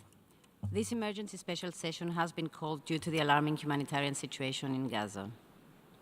Mr. President, we unequivocally reject and condemn the inconceivable terrorist attacks by Hamas that commenced on 7th October, as well as the deplorable taking of hostages. We demand the immediate and unconditional release of all hostages held, as well as ensuring immediate humanitarian access to them. To this end, we supported the respective amendments because this crisis was not born in a vacuum. We deeply regret that these amendments did not pass. Mr. President, the end of November humanitarian pause allowed for the release of some of the hostages held by Hamas and other terrorist groups, and for greater loads of emergency relief to enter into Gaza. However, many of the hostages still remain captive, and the colossal humanitarian needs in Gaza are increasing by the hour. It is for this reason that we voted in favor of this resolution. Palestinian and Israeli civilians must be protected in accordance with international humanitarian law. International law, including international humanitarian law, must be fully respected. We are also working with partners towards ensuring humanitarian assistance enter Gaza via a dedicated one-way maritime corridor. Given the gravity of the humanitarian crisis, we hope to complement current routes primarily through Rafah to assist in alleviating the suffering. Mr. President, ultimately, the only way forward is reviving the Middle East peace process on the basis of a two-state solution in line with the UN resolutions. We stand ready to support this aim as it is the only way to ensure conditions of sustainable security and stability equally for Israelis and Palestinians alike, and it is a crucial step towards fostering stability in the Middle East as a whole. I thank you.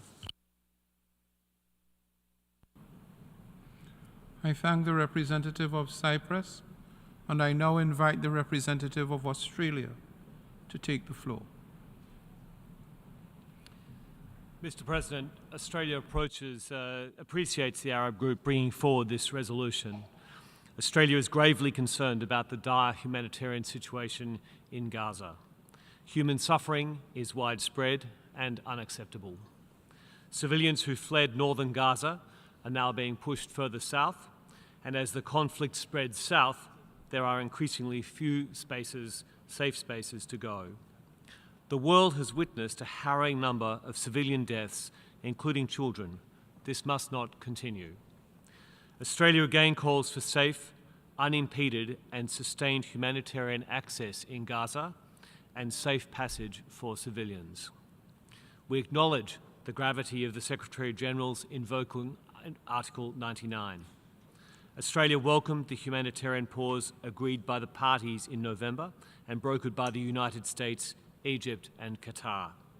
This resolution, calling for an immediate humanitarian ceasefire, is the world urging these pauses be resumed so urgent humanitarian aid can flow. Australia is part of that call, and we support this resolution. We see such pauses as critical steps on a path to a sustainable and permanent ceasefire. But such a ceasefire cannot be one-sided. Australia also supported the amendments proposed by Austria and the United States because we believe this resolution should have gone further by unequivocally condemning Hamas as the perpetrators of the 7 October attack on innocent Israeli civilians. That terrorist attack precipitated this crisis. This critical fact should be clearly recorded in this place. Australia unequivocally condemns the ongoing acts of terror by Hamas, its use of human shields, and its use of civilian infrastructure to launch attacks on Israel. Australia reiterates our demand for Hamas to release all remaining hostages immediately and unconditionally. In defending itself, Israel must respect international law, including international humanitarian law. Civilians and civilian infrastructure, including hospitals, must be protected. Hamas must be defeated and dismantled, but this cannot be without account for the protection and welfare of Palestinian civilians. President, Australia supports Palestinians' right to self-determination. There must not be forced displacement of Palestinians from Gaza, physical reoccupation of Gaza, any reduction in territory, or any use of siege or blockade. And Gaza must never again be used as a platform for terrorism. We reaffirm that settlements are illegal under international law and a serious obstacle to lasting peace. And we recommit ourselves to working with any sincere partner toward that just and enduring peace in the form of a two-state solution where Israelis and Palestinians can live securely within internationally recognized borders. Thank you. I thank the representative of Australia, and I now invite the representative of the Kingdom of the Netherlands to take the floor. Thank you, Mr. President. I thank you for reconvening this emergency special session. I also wish to take this opportunity to express our unwavering support for the Secretary General of the United Nations. We take his call on the humanitarian situation in Gaza, including his decision to invoke Article 99 of the UN Charter, very seriously. The current situation in Gaza is horrendous. Too many innocent lives have been taken. The scale of suffering and destruction in Gaza due to Israel's bombardments is heart-wrenching. Medical facilities are under extreme duress. The collective suffering of the people in Gaza, among which many children, should stop. We mourn the loss of lives of all civilians, including journalists, UN personnel, humanitarian workers, and medical staff. Our thoughts are with their loved ones. Urgent and immediate action is needed to halt the unfolding humanitarian catastrophe in Gaza. 80% of the population is internally displaced. There is no effective protection for civilians, and they have nowhere to go. No place in Gaza is safe now. The humanitarian system is on the verge of collapse, with the risk of starvation and outbreak of infectious diseases. The resolution contains important messages in this regard, as well as the essential demand to release all hostages. Therefore, we worked hard to reach an agreement on the text that would enable a vote in favor of this resolution. However, the lack of clarity on the temporary nature of a humanitarian ceasefire in the text creates confusion. We tried to change the text accordingly, but our proposals were unfortunately not accepted as the text was not open for further negotiations. The resolution further lacks reference to the heinous acts by Hamas. Based on these considerations, the Kingdom of the Netherlands abstained on the resolution. Mr. President, the harsh reality is that attacks from Hamas and elsewhere in the region continue. Case in point are the repeated Houthi missile attacks targeting Israel and vessels in the Red Sea. Israel's continued need to defend itself against continuous attacks therefore still stands with respect for international humanitarian law. The Kingdom of the Netherlands remains shocked at the heinous terrorist attacks perpetrated by Hamas on October 7th, and we condemn it in the strongest possible terms. The spiral of violence that followed has seen too many civilian casualties. It is of the essence that both parties do everything to ensure that civilians are protected in line with international humanitarian law. We need to see more urgent action. Mr. President, the way Israel implements self-defense matters. We consistently and explicitly urge Israel to demonstrate restraint, and we consistently stress the importance of proportionality and necessity in its current operations. In that light, we expect of Israel, 1, that it does everything to ensure that civilians are protected. This is an obligation and a necessity. 2, to ensure that direct and unhindered humanitarian assistance gets to the people of Gaza. This is an obligation under international law. Now that the fighting has resumed and needs in Gaza are escalating, decreasing aid influx is unacceptable. The decision to open Kerem Shalom for the inspection of humanitarian aid trucks is a much-needed step in the right direction, but much more is needed. Aid needs to pass through, including fuel and medical supplies. These goods also need to reach all those in need in Gaza. 3, and we expect Israel to ensure that humanitarian workers are able to work in Gaza safely and without constraint. This is also an obligation under international law. 4, we also reiterate that settler violence is completely unacceptable. Under occupation law, the IDF has an obligation to actively protect Palestinian civilians from violence. Israel needs to act decisively and urgently to stop the settler violence and illegal annexations in the West Bank, which further destabilizes the situation in the region. In this context, we urgently call for immediate, new, substantial, frequent humanitarian pauses. The ending of suffering of innocent people is an obligation. This conflict needs a political solution in accordance with international law. I thank you.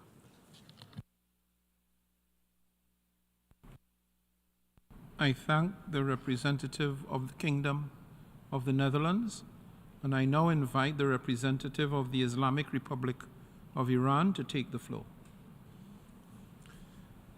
In the name of God, the compassionate, the merciful. Mr. President, the situation before us is quite clear.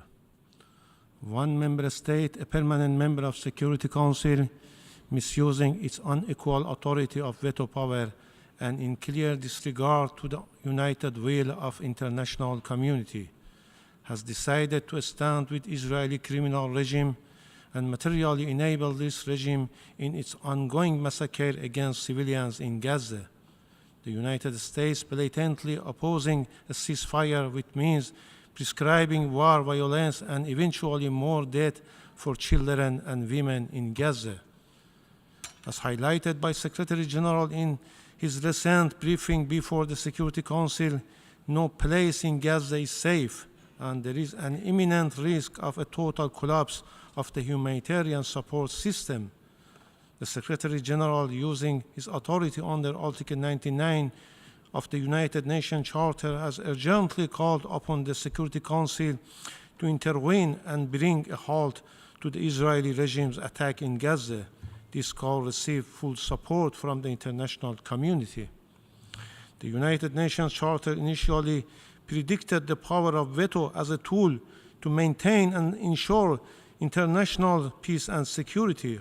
However, today, this authority is frequently abused to obstruct the very establishment of peace and security. This trend is a clear alarm, signaling the imperative need to eliminate such discriminatory practices. Mr. President, over the past 2 months, we have witnessed a violent act of aggression carried out by Israeli armed forces in Gaza Strip, resulting in the death of more than 18,000 Palestinian civilians. The situation on ground entails all risk factors for genocide and definition under Article 2 of Convention on the Prevention and Punishment of the Crime of Genocide, which bear responsibility for all member states to impede and prevent its occurrence. This regime had been pursuing a scorched earth policy by deliberately destroying infrastructure and residential buildings in manner that there is no place to live in the Gaza. These barbaric crimes must be addressed by international community in a decisive manner, and Palestinians must be protected internationally. Considering the major failure of the Security Council in addressing the situation in ground, we remind responsibility of all member states under international law regarding the need to prevent genocide and war crimes, and reiterate our call for regional and national measures that in any practical way could hinder the violence and deal with the current situation. In conclusion, my delegation has voted in favor of resolution considering the urgency of the situation and a strong need to address the dire humanitarian condition in Palestine, and would like to put on record that our support for the resolution is without prejudice to our long-standing and constant national position on issues related to the question of Palestine and non-recognition of the Israeli regime. Today's vote by the General Assembly is a victory for blood of brave martyrs of the Gaza over the Israelis' war machine, and clearly indicate international will. I thank you, Mr. President. I thank the distinguished representative of Islamic Republic of Iran. I now give a floor to distinguished representative of Slovenia. Thank you, Mr. President. Mr. President, Slovenia co-sponsored the resolution presented in the Security Council, and we followed suit today in the General Assembly. We voted in favor of the resolution, and we also supported the amendments which, in our view, would contribute to more accurately reflecting the complex situation on the ground. Mr. President, it has been more than 2 months of human suffering, physical destruction, and collective trauma across Israel and the occupied territory. Words seem to have been said in vain as we continue to observe one of the darkest hours for this organization unfolding in front of our eyes. I would like to focus on 3 elements which brought us here today: the letter by the Secretary General, the letter by UNRWA Commissioner General, and the veto cast in the Security Council. Firstly, I wish to express our firm support to the Secretary General and the United Nations in their efforts to prevent further deterioration of an already dire situation on the ground. The scale of killing, suffering, and destruction reported have been a clear testament that at this stage only one step is sufficient: a declaration of a humanitarian ceasefire. Let us be clear. There can be no justification for the brutal terrorist attack of Hamas on Israel, and we strongly condemn it, including reported sexual violence. We repeat our call for immediate and unconditional release of all hostages. What we are witnessing in Gaza are clear violations of international humanitarian law and human rights law. We remain appalled by reports of attacks on civilians and on schools, hospitals, UN facilities, and other civilian objects, and a high number of civilian casualties. People do not have access to the most basic provisions needed for survival. There is an increased risk of a breakdown of public order. Almost 2 million people have been displaced. Any further mass displacements should be prevented. Slovenia remains concerned over the escalation of settler violence in the West Bank and the announced additional expansions of illegal settlements. Settlement activities are illegal, erode the viability of the two-state solution, and undermine the prospect for a just, lasting, and comprehensive peace. We are deeply worried about the spillover and increased potential for the destabilization of the wider region, and we call for restraint. Secondly, we would like to express our deepest concern over the situation of UNRWA, its severely limited ability to implement its mandate, and the circumstances in which the humanitarian community is working on the ground. Many of the humanitarian workers have been displaced and are themselves in need of humanitarian assistance. People serving humanity have been failed by humanity. UNRWA represents a glimmer of hope to thousands of Gazans and to thousands more in the West Bank and the neighboring countries. Its potential collapse would mean humanitarian assistance in Gaza would no longer be possible at a scale that is needed. Slovenia commends the work of humanitarian agencies and their personnel in Gaza, who continue to provide assistance and protection to the people, often at a great sacrifice, paying the ultimate price with their own lives. We express our condolences over the high number of victims among the UNRWA staff. Thirdly, we deeply regret the inability of the UN Security Council to address this situation. While recognizing efforts of many countries engaging in diplomacy on the ground and commending the adoption of the Resolution 2712, we must note that the Secretary General has clearly stated that current conditions are making it impossible for meaningful humanitarian support on the ground. The Security Council should therefore step in and support rapid, sustained, unimpeded, and safe access for humanitarian aid, equipment, and personnel to Gaza and its distribution within Gaza. This can only be done by a humanitarian ceasefire that will lead to a truly permanent ceasefire. This brings us to the need for a resumption of a meaningful political process, which will lead to the two-state solution, with Israel and Palestine living side by side in peace and security. Slovenia has and will continue to support initiatives that reinforce the Middle East peace process. We therefore strongly support the organization of a peace conference as soon as possible. To conclude, We would like to thank both the Secretary General and the UNRWA Commissioner General and many other parts of the UN system for conveying clear messages to the membership. Never again is now. And this is why Slovenia clearly supports the call for a humanitarian ceasefire. I thank you. I thank the distinguished representative of Slovenia. I now give a floor to distinguished representative of New Zealand. Thank you, Mr. President. New Zealand welcomes the adoption of today's resolution. In relation to the amendments put forward by the United States and Austria, we wish to register our disappointment that they did not pass. The amendments would have introduced elements which New Zealand felt would have benefited the resolution and which remain important to New Zealand's position on this terrible conflict. New Zealand has consistently acknowledged Israel's right to defend itself against Hamas's terrorist attacks. We unequivocally condemn these attacks and reiterate that all remaining hostages being held by Hamas must be released immediately and unconditionally. In defending itself, Israel must respect international law, including international humanitarian law. Civilians and civilian infrastructure, including hospitals, must be protected. New Zealand is gravely concerned about the impact of this conflict on civilians. The loss of life and level of suffering in Gaza is utterly devastating. Over 1 million people with nowhere to go, outbreaks of disease, and overwhelming challenges with nutrition, sanitation, and overcrowding. There is simply not enough water, food, fuel, and shelter. Critical humanitarian assistance must get to those who need it. The sick and injured must be cared for without risk of attack. The basics for survival must not be used or withheld as weapons of war.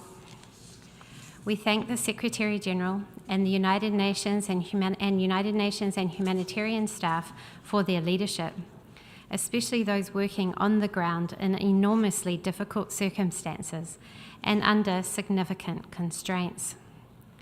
We are distressed that the effective delivery of humanitarian aid in Gaza is now almost impossible. Ensuring meaningful humanitarian access is critical. It is a key requirement of international humanitarian law, particularly the Fourth Geneva Convention.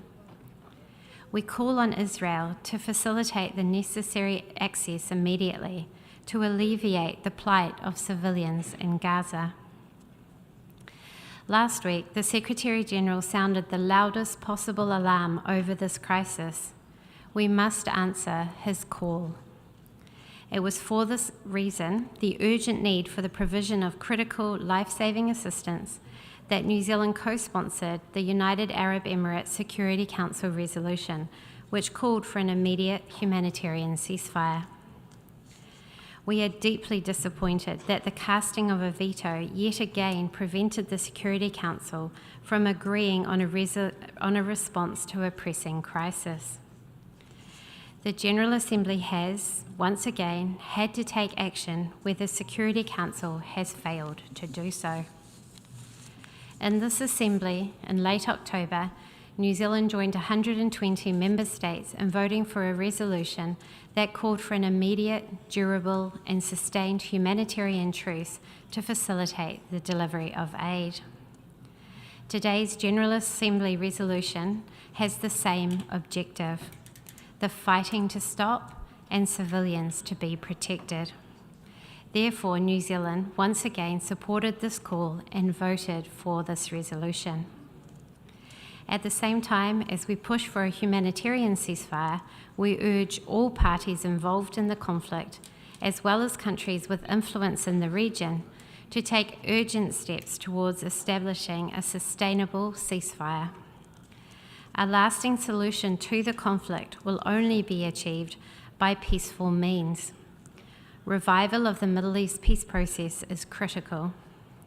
There is no military solution to this conflict, just as there is no role for Hamas in the future governance of Gaza. Mr. President, 2 final points. New Zealand condemns settlement building and expansion in the West Bank, which is illegal under international law, and condemns the violence being perpetrated by settlers. We call for Israel to address this urgently. New Zealand also urges governments in the region to do all they can to ensure this conflict does not spill over into the wider region.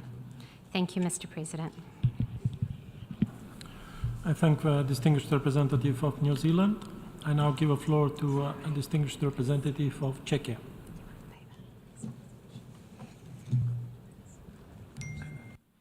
I thank you, Mr. President, and let me start by stating unequivocally that Czechia grieves for every civilian life lost in the ongoing conflict, and we will continue to do so. The humanitarian situation in Gaza deeply troubles us, and we appreciate the collective efforts to protect civilians and alleviate their suffering. To that end, we welcome most aspects of this General Assembly resolution as a genuine attempt to address the current situation in the Middle East. But in the context of this emergency special session, the primary task of the General Assembly is the maintenance of international peace and security. This is not possible without addressing not only the issues related to the legal framework for the conduct of war, but also the conditions under which states may resort to the use of force. Regrettably, this resolution fails to condemn the unspeakable atrocities committed by Hamas on the 7th of October. The events of that day leave no room for excuses or justifications. The horrific terrorist attack by Hamas resulted in the tragic loss of countless lives spanning various nationalities. Furthermore, we have all been appalled by the horrifying images depicting victims of sexual violence inflicted by Hamas terrorists. We are also of the opinion that calling for an immediate ceasefire ignores the grave threat that Hamas poses not only to Israel, but also to the Palestinian people. The harsh reality on the ground is that an immediate ceasefire would only leave Hamas in control, thereby significantly heightening the prospect of yet another devastating terrorist attack and human suffering. Let us also remember that the civilian death toll continues to rise due to Hamas's reprehensible practice of using civilian infrastructure and civilians as human shields.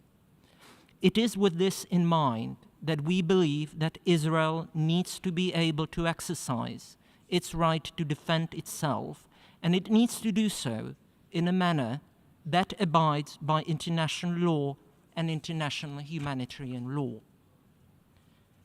Mr. President, based on the reasons that I have just outlined, it is with a heavy heart that we decided to vote against this resolution. We appreciate the efforts by Austria and the United States to bring more balance to the text, and that is why we supported their amendments. Last but not least, let me reiterate my country's unwavering commitment to actively working towards a two-state solution. This is essential to achieving statehood for the Palestinian people, ensuring security for Israel, and peace for people on both sides. I thank you. I thank the distinguished representative of Czechia. I now give the floor to the distinguished representative of Greece.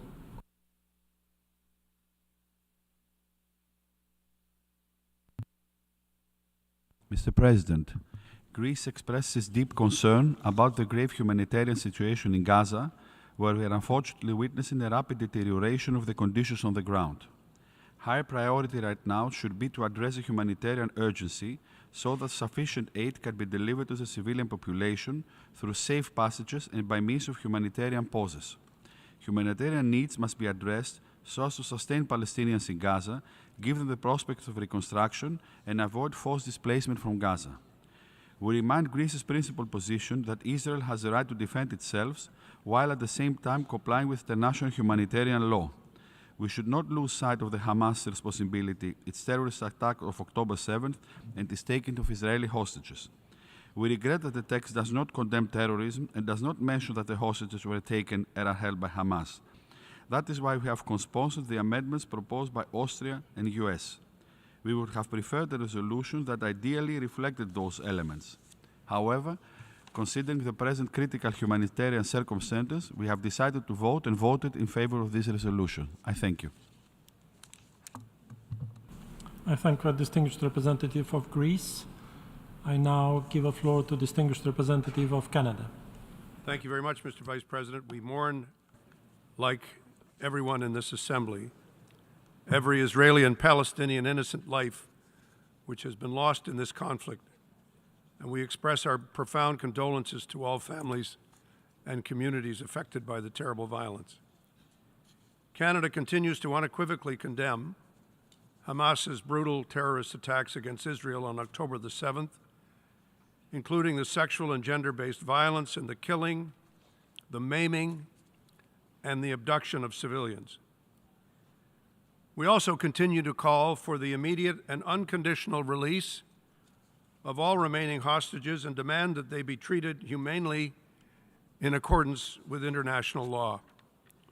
We iterate the call for the facilitated departure of all foreign nationals in Gaza, including Canadians trying to leave Gaza. We recognize Israel's right to defend itself. In defending itself, Israel must respect international humanitarian law. Civilians and civilian infrastructure must be protected. We are alarmed at the diminishing safe space for civilians in Gaza. The price of defeating Hamas cannot be the continuous suffering of Palestinian civilians.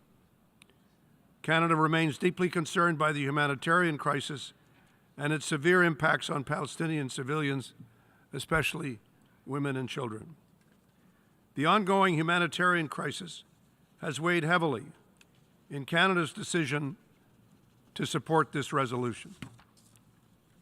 La récente pause dans les hostilités a permis la libération de plus de 100 otages et un meilleur accès humanitaire aux civils palestiniens touchés.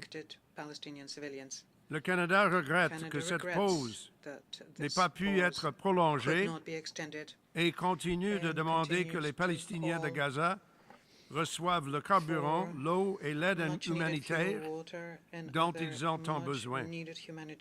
À cette fin, le Canada soutient le cessez-le-feu humanitaire mentionné dans cette résolution, car il s'agit d'une mesure nécessaire pour protéger les civils, permettre à une aide humanitaire beaucoup plus importante d'entrer dans la bande de Gaza et permettre aux ressortissants étrangers de quitter Gaza, y compris les Canadiens et Canadiennes. Hamas must release all hostages. Stop using Palestinian civilians as human shields. Stop intentionally occupying civilian sites for terrorist purposes. And lay down its weapons. We continue to support a clear statement from the General Assembly calling out the role of Hamas in the conflict, its taking of hostages, and its use of human shields. And one day we will get one. This is why we supported the amendments proposed by Austria and the United States to the resolution, and why we join Australia and New Zealand in saying that Hamas can have no future role in the governance of Gaza. Canada remains committed to the goal of a comprehensive, a just, and a lasting peace in the Middle East, including the creation of a Palestinian state living side by side in peace and security with the State of Israel. Thank you, Mr. Vice President. I thank the distinguished representative of Canada. I now give a floor to distinguished representative of Iceland. See how that flies? In light of the humanitarian catastrophe unfolding in Gaza, Iceland has chosen to co-sponsor and consequently vote in favor of the resolution presented by Egypt. Following a much-needed humanitarian pause, the resumption of hostilities has resulted in full-scale escalation of the conflict. Once again, innocent civilians trapped in unbearable conditions bear the brunt of this conflict, and the civilian death toll is unacceptable. However, we regret that the two proposed amendments presented by Austria and the United States, acknowledging the brutal and indiscriminate terrorist attack by Hamas on 7th of October and their leading part in the taking of hostages, were not passed. There can be no justification for terrorism. Recognizing Hamas's part in the ongoing conflict does not contradict our strong and urgent call for an immediate and sustained humanitarian ceasefire, full compliance with international law by all parties, protection of civilians, immediate release of hostages, and the timely and sufficient provision of humanitarian aid. Iceland supports the Secretary General's appeal for a decisive action by the Security Council, invoking Article 99, and was one of the 102 UN member states that co-sponsored the draft resolution last Friday. The ongoing impasse in the Security Council is deeply regrettable. We call on Council members to redouble their efforts to avert further escalation and a collapse of the humanitarian system in Gaza. Mr. President, we deplore the immense suffering and unacceptable civilian death toll. We are alarmed by the impact of mass evacuations of civilians in Gaza. These need to stop. There is no safe place in Gaza. While increased flow of humanitarian aid through a second inspection point announced by Israel is a positive step, much more needs to be done. Life-saving aid to millions of civilians in need must be delivered now, and access to food and water, electricity and fuel ensured. The vast majority of the population is already displaced, sheltering in overcrowded facilities, including schools that no longer provide education, or simply sleeping on the streets. Healthcare services are in tatters, and of growing concern is the high risk of epidemic and waterborne diseases, which would further compound the crisis. Iceland has responded to UN emergency appeals with increased contributions to UNRWA, our long-standing humanitarian partner. UNRWA services, the lifeline for over 2.2 million people in Gaza, are now on the verge of collapse, according to Commissioner General Lazzarini. If UNRWA fails, the entire humanitarian system in Gaza will follow. We must spare no efforts in preventing this from happening. We deplore that more than 130 UNRWA staff members have been killed in this conflict. Iceland has condemned in the strongest possible terms the brutal and indiscriminate terrorist attacks by Hamas 2 months ago. We have repeatedly called for the immediate and unconditional release of all hostages, as the resolution we have just adopted rightly does. All parties to this conflict must adhere to their obligations under international humanitarian law. Breaches thereof must be carefully investigated, including of sexual violence. Mr. President, the Secretary General has rightly raised the alarm of further escalation of this conflict. Its consequences are being felt throughout the region and beyond. Across the world, people are calling for the hostilities to end. So did the Icelandic Parliament in a unanimous resolution on November the 9th. Even in the midst of crisis, when peace seems unrealistic and distant, we must focus on the long-term sustainable solution to the conflict, which two-state solution based on international law, with Israel and Palestine living side by side in peace and security and mutual recognition. The cycle of violence must stop. I thank you, Mr. President. I thank the distinguished representative of Iceland. I now give the floor to distinguished representative of Switzerland. Merci, Monsieur le Président. Thank you, Mr. La Suisse a voté oui à la résolution adoptée par cette Assemblée aujourd'hui. Cette résolution répond au plus pressant, la protection des civils et l'accès rapide, sûr et sans entrave de l'aide humanitaire aux populations dans le besoin à Gaza où, je cite, Nul n'est plus en sécurité aujourd'hui et où le système humanitaire risque un effondrement complet, comme l'a dit le secrétaire général. La Suisse a soutenu cette résolution et demande sa mise en œuvre. Sachant que le cessez-le-feu humanitaire est compris comme une pause humanitaire limitée dans le temps, sans porter préjudice au droit d'Israël d'assurer sa défense et sa sécurité. La Suisse continue d'appeler les parties à respecter en toutes circonstances leurs obligations en vertu du droit international humanitaire et des droits humains, notamment pour ce qui est de la protection des civils israéliens comme palestiniens, et ce, indépendamment de l'adoption de résolutions par les principaux organes des Nations Unies. L'accès humanitaire à travers tous les points de passage possibles, ainsi que le respect des principes de proportionnalité, de distinction et de précaution dans la conduite des hostilités font partie de ces obligations. Le respect est aussi une nécessité afin de prévenir une escalade régionale du conflit, notamment en Cisjordanie et au Liban. La Suisse a également voté oui aux amendements proposés par l'Autriche et les États-Unis et regrette qu'il n'ait pas été adopté. L'amendement autrichien aurait contribué à préciser que l'accès humanitaire doit être immédiat, ce qui correspond aux demandes répétées du secrétaire général et d'autres hauts représentants d'organisations humanitaires impartiales au vu de l'urgence humanitaire qui règne à Gaza. L'adoption de cet amendement aurait aussi permis de désigner clairement les parties responsables des prises d'otages, y compris le Hamas et d'autres groupes. Enfin, nous avons soutenu dès le 7 octobre une condamnation explicite des actes de terreur perpétrés par le Hamas et aurions préféré qu'elle soit incluse dans la résolution, comme le proposait l'amendement américain. Monsieur le Président, dans l'immédiat, la mise en place de cessez-le-feu à des fins humanitaires et la fourniture d'aide doivent urgemment sauver des vies et permettre aux acteurs et actrices humanitaires d'accomplir leur travail en toute sécurité. Mais ces mesures ne sauraient être des fins en soi. La Suisse continuera de s'engager en vue d'une solution politique au conflit, conformément au droit international. Je vous remercie. I thank the distinguished representative of Switzerland. I now give the floor to distinguished representative of Philippines. Thank you, Mr. President.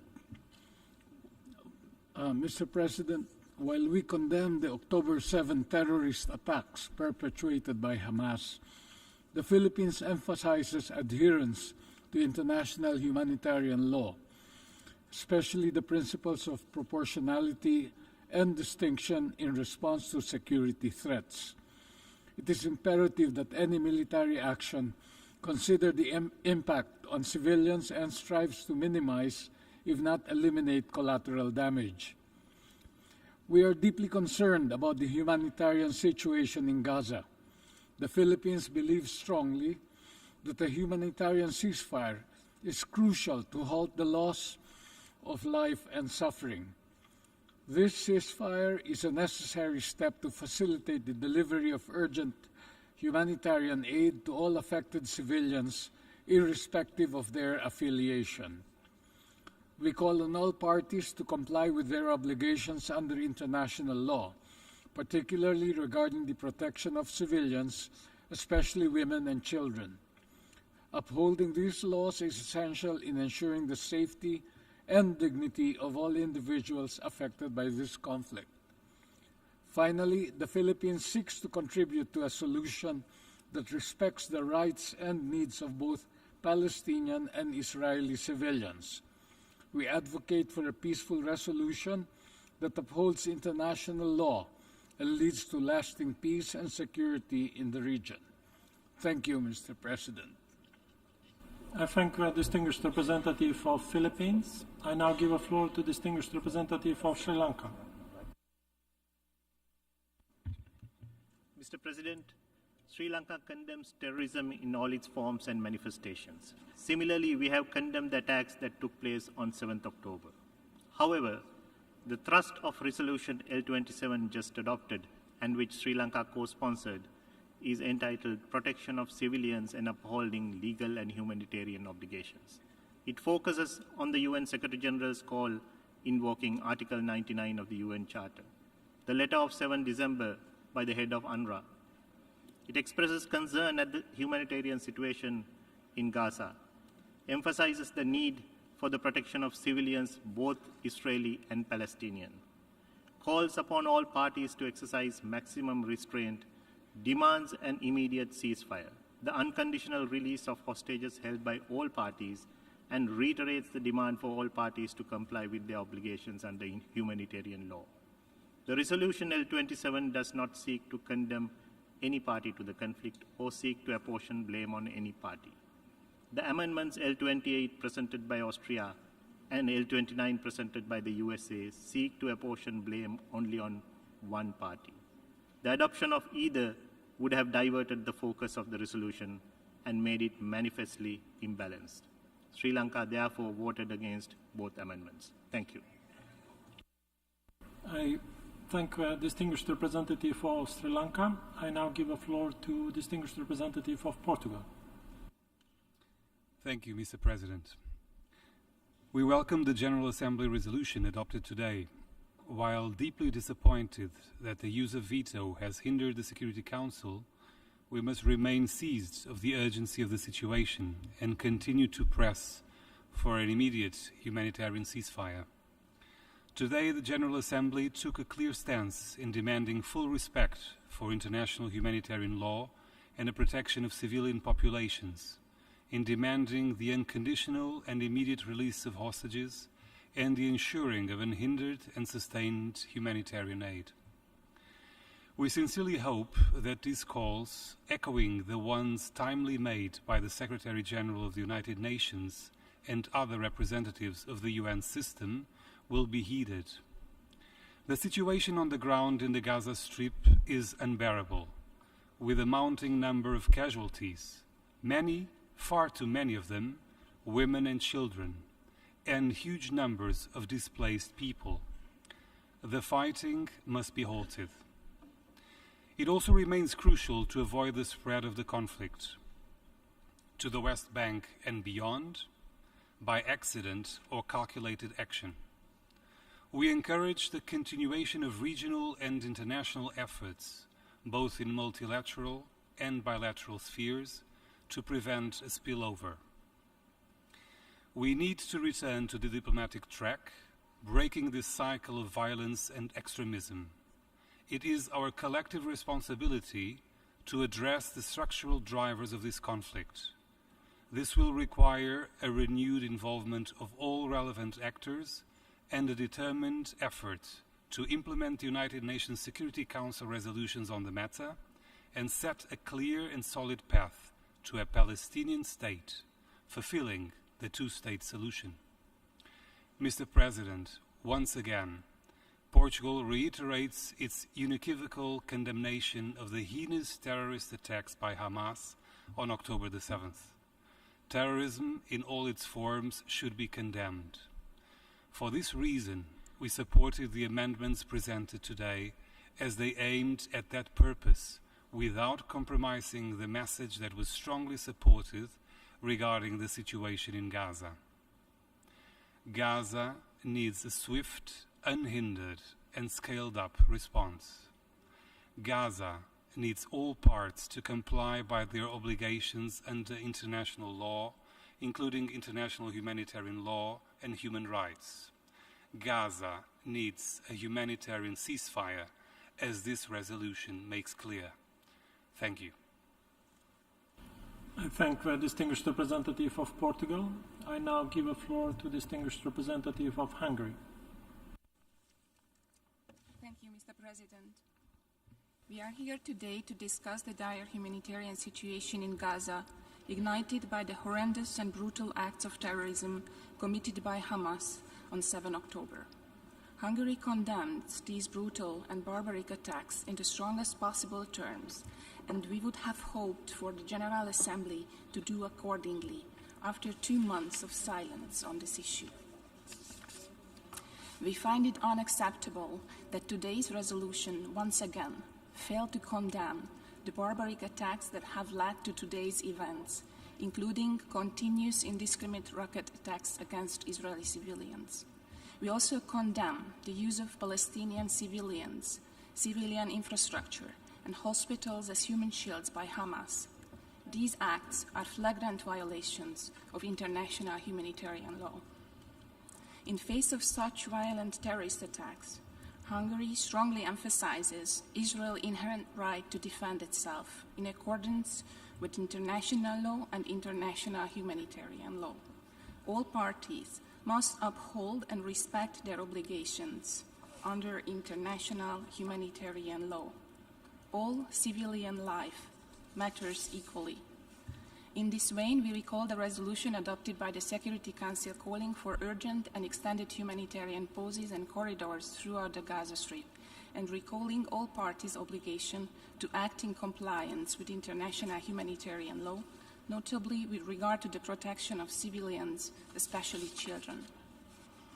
We welcome that finally 2 months after 7 October attacks, the General Assembly is now calling for the release of the hostages held by Hamas.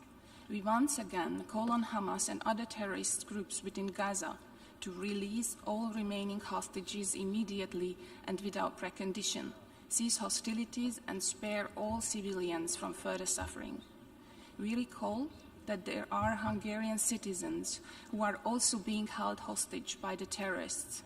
It is crucial that the ICRC is granted access to the hostages and thereby humanitarian assistance and medical support reaches those held in captivity as well. Taking hostages is a grave violation of international humanitarian law. Mr. President, immediate, safe, sustainable, and unhindered delivery of humanitarian aid is required through all necessary measures, including humanitarian corridors and pauses for humanitarian needs. Food, water, medical care, fuel, and shelter should be able to reach the most vulnerable, whilst ensuring that such aid is not abused by terrorist organizations. The hostilities are severely impacting hospitals and taking a horrific toll on medical and humanitarian staff, including United Nations personnel. Their safety and security must also be ensured. We must utilize our collective efforts, capabilities, and engagement in order to avoid a spillover to the region, as it would have even more devastating humanitarian consequences. Mr. President, there are the reasons why we supported the amendments submitted by Austria and the United States, and these are the exact same reasons why we couldn't support the resolution. I thank you. I thank the distinguished representative of Hungary. I now give the floor to distinguished representative of Republic of Moldova. Thank you, Mr. President. Mr. President, the Republic of Moldova voted in favor of the draft resolution L27 entitled Protection of Civilians and Upholding Legal and Humanitarian Obligations. My country has joined other UN member states in strongly condemning the Hamas brutal and terrorist attack against Israel on 7th of October, since there is no justification for terror. Furthermore, my country recognizes Israel's right to self-defense in accordance with international law, including international humanitarian law. In this respect, Moldova has supported and would have welcomed the inclusion of the amendments proposed by the United States and Austria in the draft resolution. Nevertheless, the urgency of the situation on the ground brought us to support this resolution. We deeply sympathize with all the innocent victims, Israeli, Palestinians, citizens from many other countries, as well as the UN staff members. Palestinian and Israeli civilians population must be protected.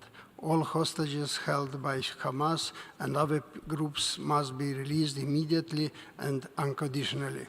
Full and unimpeded access to humanitarian assistance must be provided throughout Gaza. Likewise, safe passage must be ensured to all those who wish to leave Gaza. Thank you, Mr. President. I thank the distinguished representative of Republic of Moldova. I now give the floor to distinguished representative of Liechtenstein.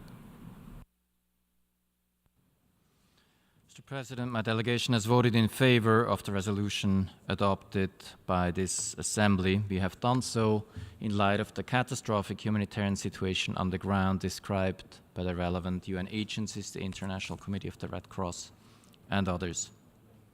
We had already supported a similar call by this Assembly in late October and note the positive, albeit short, reprieve for the affected civilian populations during the period when fighting finally ceased, both with respect to the release of hostages and the delivery of urgently needed humanitarian assistance.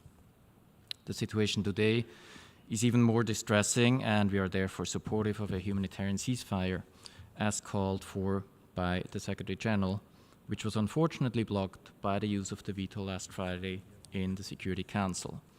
We are also fully supportive of the calls for the full respect for international humanitarian law by conflict parties, the call for the immediate and unconditional release of all hostages, as well as provisions concerning humanitarian assistance.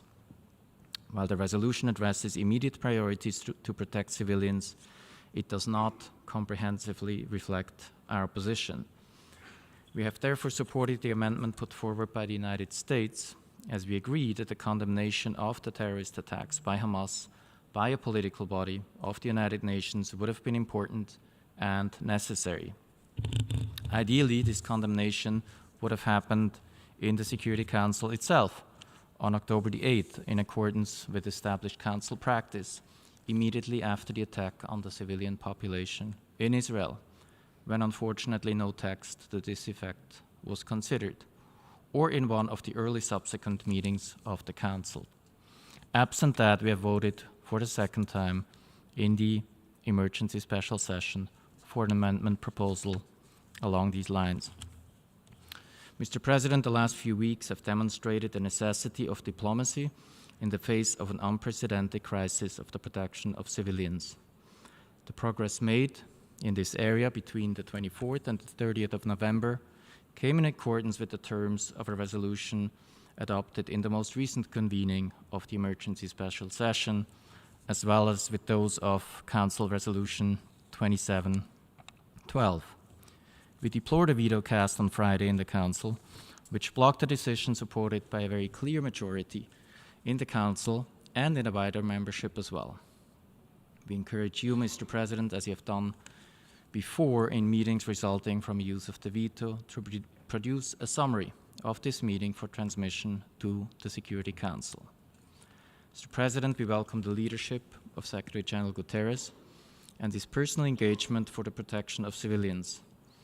We support his decision to invoke Article 99, highlighted in today's resolution, and hope that this indicates a renewed willingness to use this powerful tool in other situations where warranted.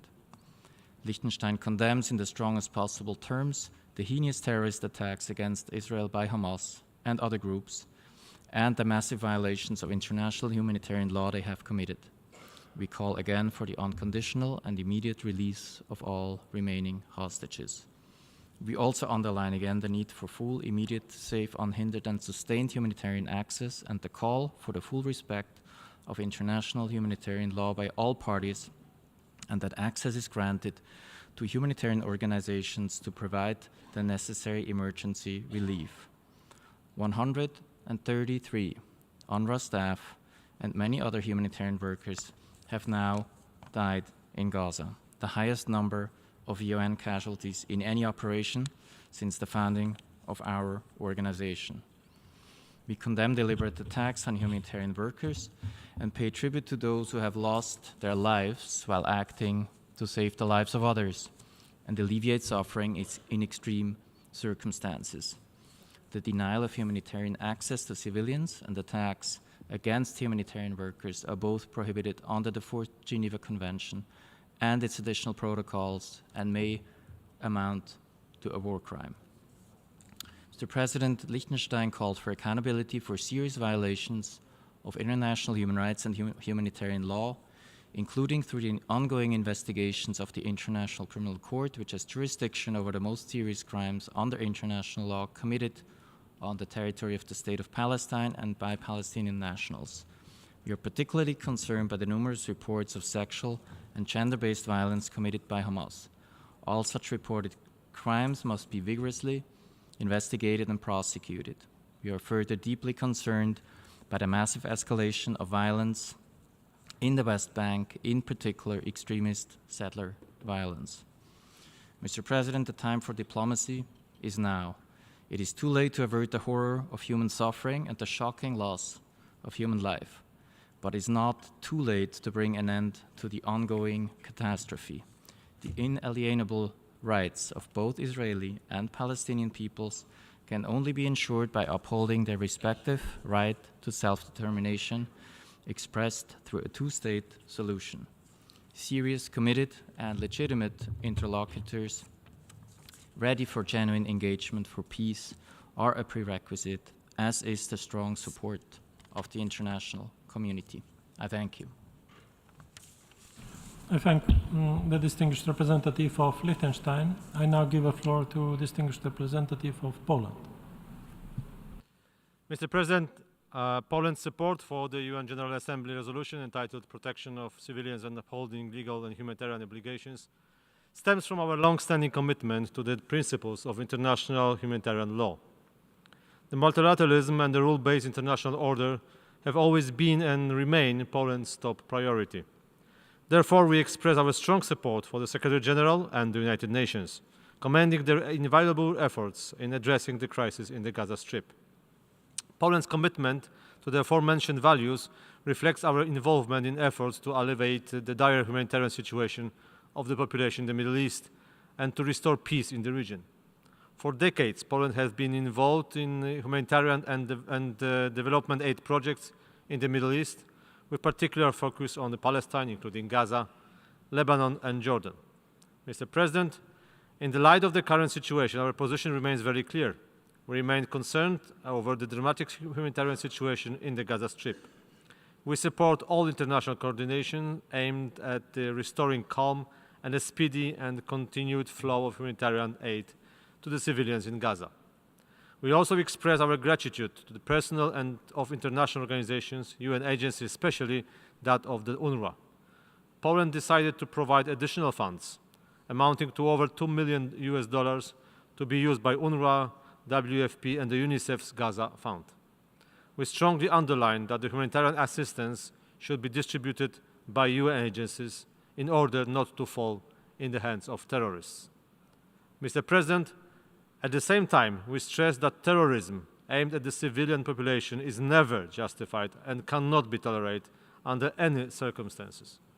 We reiterate our conviction that Israel, like any other country, has the right to defend itself and its citizens. However, we wish to stress that this must take place in compliance with international law, including the humanitarian law. The civilian population must be protected.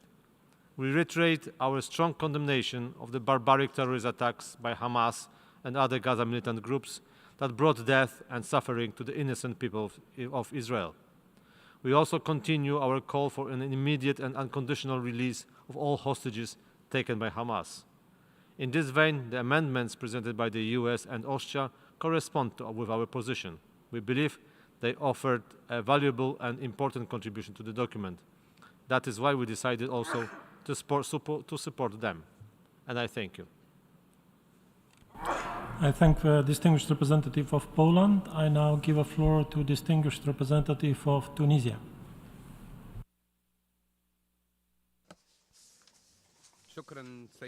Thank you, Mr. President. صوتت تونس لصالح هذا القرار باعتبار مطالبته بوقف فوري إنساني لإطلاق النار وإنهاء العدوان الوحشي المتواصل على المدنيين الفلسطينيين في قطاع غزة وبقية الأراضي الفلسطينية المحتلة لأكثر من 60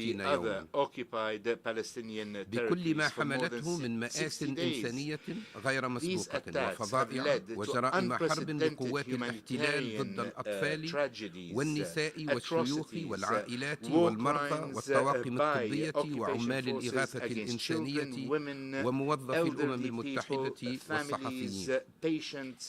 كنا نتمنى أن يتم اعتماد هذا القرار في مجلس الأمن الذي أثبت مرة أخرى ارتهانه للحسابات السياسية وعجزه الواضح عن تحمل مسؤولياته القانونية والأخلاقية وترميم مصداقيته وصورته.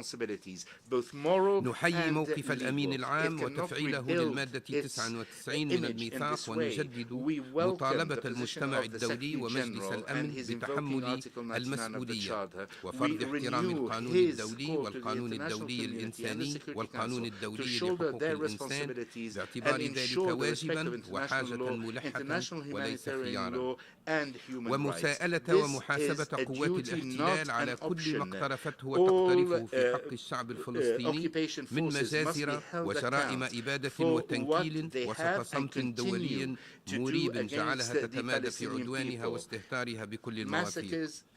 لا يمكن المساواة بين الضحية والجلاد وبين المحتل والمحاصرين والمهجرين والذين تمارس ضدهم كل أشكال العقاب الجماعي والانتهاكات. فالمدنيون المحتاجون للحماية هم الفلسطينيون الذين تلاحقهم آلة القتل الإسرائيلية في كل مكان، وهم الذين شاهد العالم تنكيل قوات الاحتلال بهم أثناء تهجيرهم بتجريدهم من ملابسهم وتعريضهم لأقصى أشكال الإهانة، وهم الذين يقبع الآلاف منهم منذ عقود أسرى في سجون الاحتلال الذي يواصل إيقافاته التعسفية لآلاف آخرين. من المفارقات أن احتفال المجتمع الدولي بالذكرى 75 للإعلان العالمي لحقوق الإنسان يتزامن مع تواصل هذه المأساة واستمرار التآكل التدريجي للمبادئ التي تحمي كرامة الإنسان وتحترم أبسط حقوقه وفي مقدمتها الحق في الحياة الذي يتم الدوس عليه والإمعان في انتهاكه من قبل قوات الاحتلال وتجاهله من قبل من هم مسؤولون عن صونه في مؤسسات العمل متعدد الأطراف. إن الحياة لحظة وموقف، ونحن إزاء هذه اللحظة وأمام ضمائرنا وواجباتنا، حيث لن يغفر التاريخ تهاون المجتمع الدولي في وقف العدوان ووضع حد لمعاناة الشعب الفلسطيني والسكوت عن قتل أكثر من 18,000 مدني وموت طفل كل 5 دقائق وقصف وتدمير أكثر من 300,000 بيت وتهجير أكثر من 1.5 مليون فلسطيني واستهداف المستشفيات والمدارس ودور العبادة وإفراغ مبادئ القانون الدولي ومنظومة حقوق الإنسان من معانيها. من المهم اعتماد مثل هذا القرار، ولكن من الأهم السهر على تنفيذه وتنفيذ بقية القرارات السابقة، ولذلك نجدد مطالبتنا بتحرك دولي فاعل ومسؤول بعيدا عن سياسات الكيل بمكيالين والمعايير المزدوجة لتوفير الحماية للشعب الفلسطيني ووضع حد لجرائم الاحتلال. ستواصل تونس وقوفها إلى جانب الشعب الفلسطيني ودعمها الثابت والمبدئي لحقه في تقرير المصير والحرية والاستقلال وإقامة دولته المستقلة ذات السيادة على أرض فلسطين وعاصمتها القدس الشريف. شكرا سيد الرئيس. And its independent sovereign state on its own land with East Jerusalem as its capital. Thank you. I thank the distinguished representative of Tunisia. I now give the floor to distinguished representative of Ghana.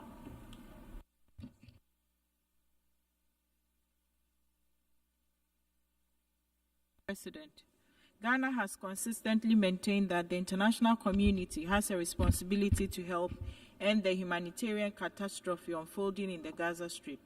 A few days ago, we supported a similar draft resolution in the Security Council towards achieving this objective, and we did same today because we believe it is the right thing to do at this time. We reiterate our condemnation of the unwarranted attacks by Hamas that began on 7th October, and our demand for all hostages to be released unconditionally. We reaffirm our commitment to the two-state solution and express the hope that the current international mediation efforts would help to end the cycle of violence on a permanent basis. I thank you. I thank the distinguished representative of Ghana. I now give the floor to the distinguished representative of Italy.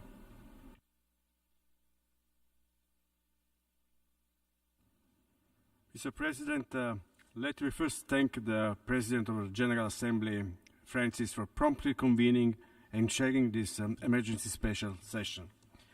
Let me begin by joining the other delegations in acknowledging the tireless efforts of the United Nations and all humanitarian partners on the ground who are delivering assistance under extreme conditions.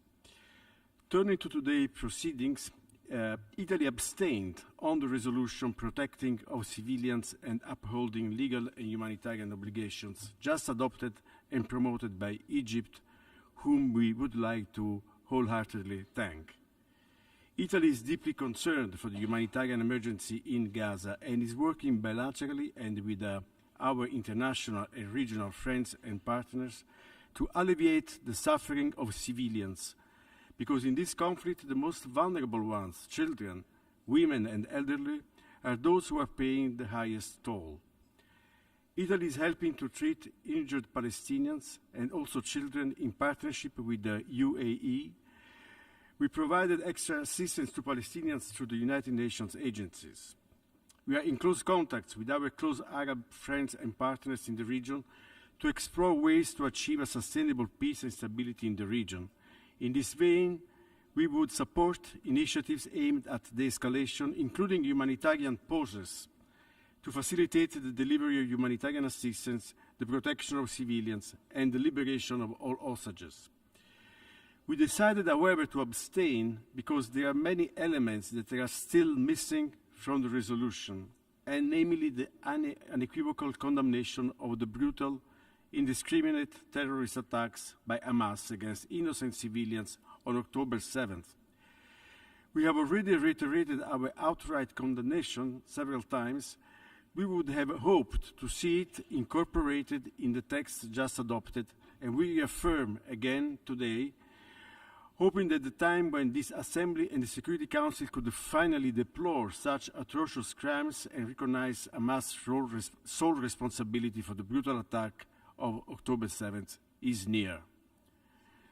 For those reasons, we voted in favor of the amendments proposed by the United States and Austria.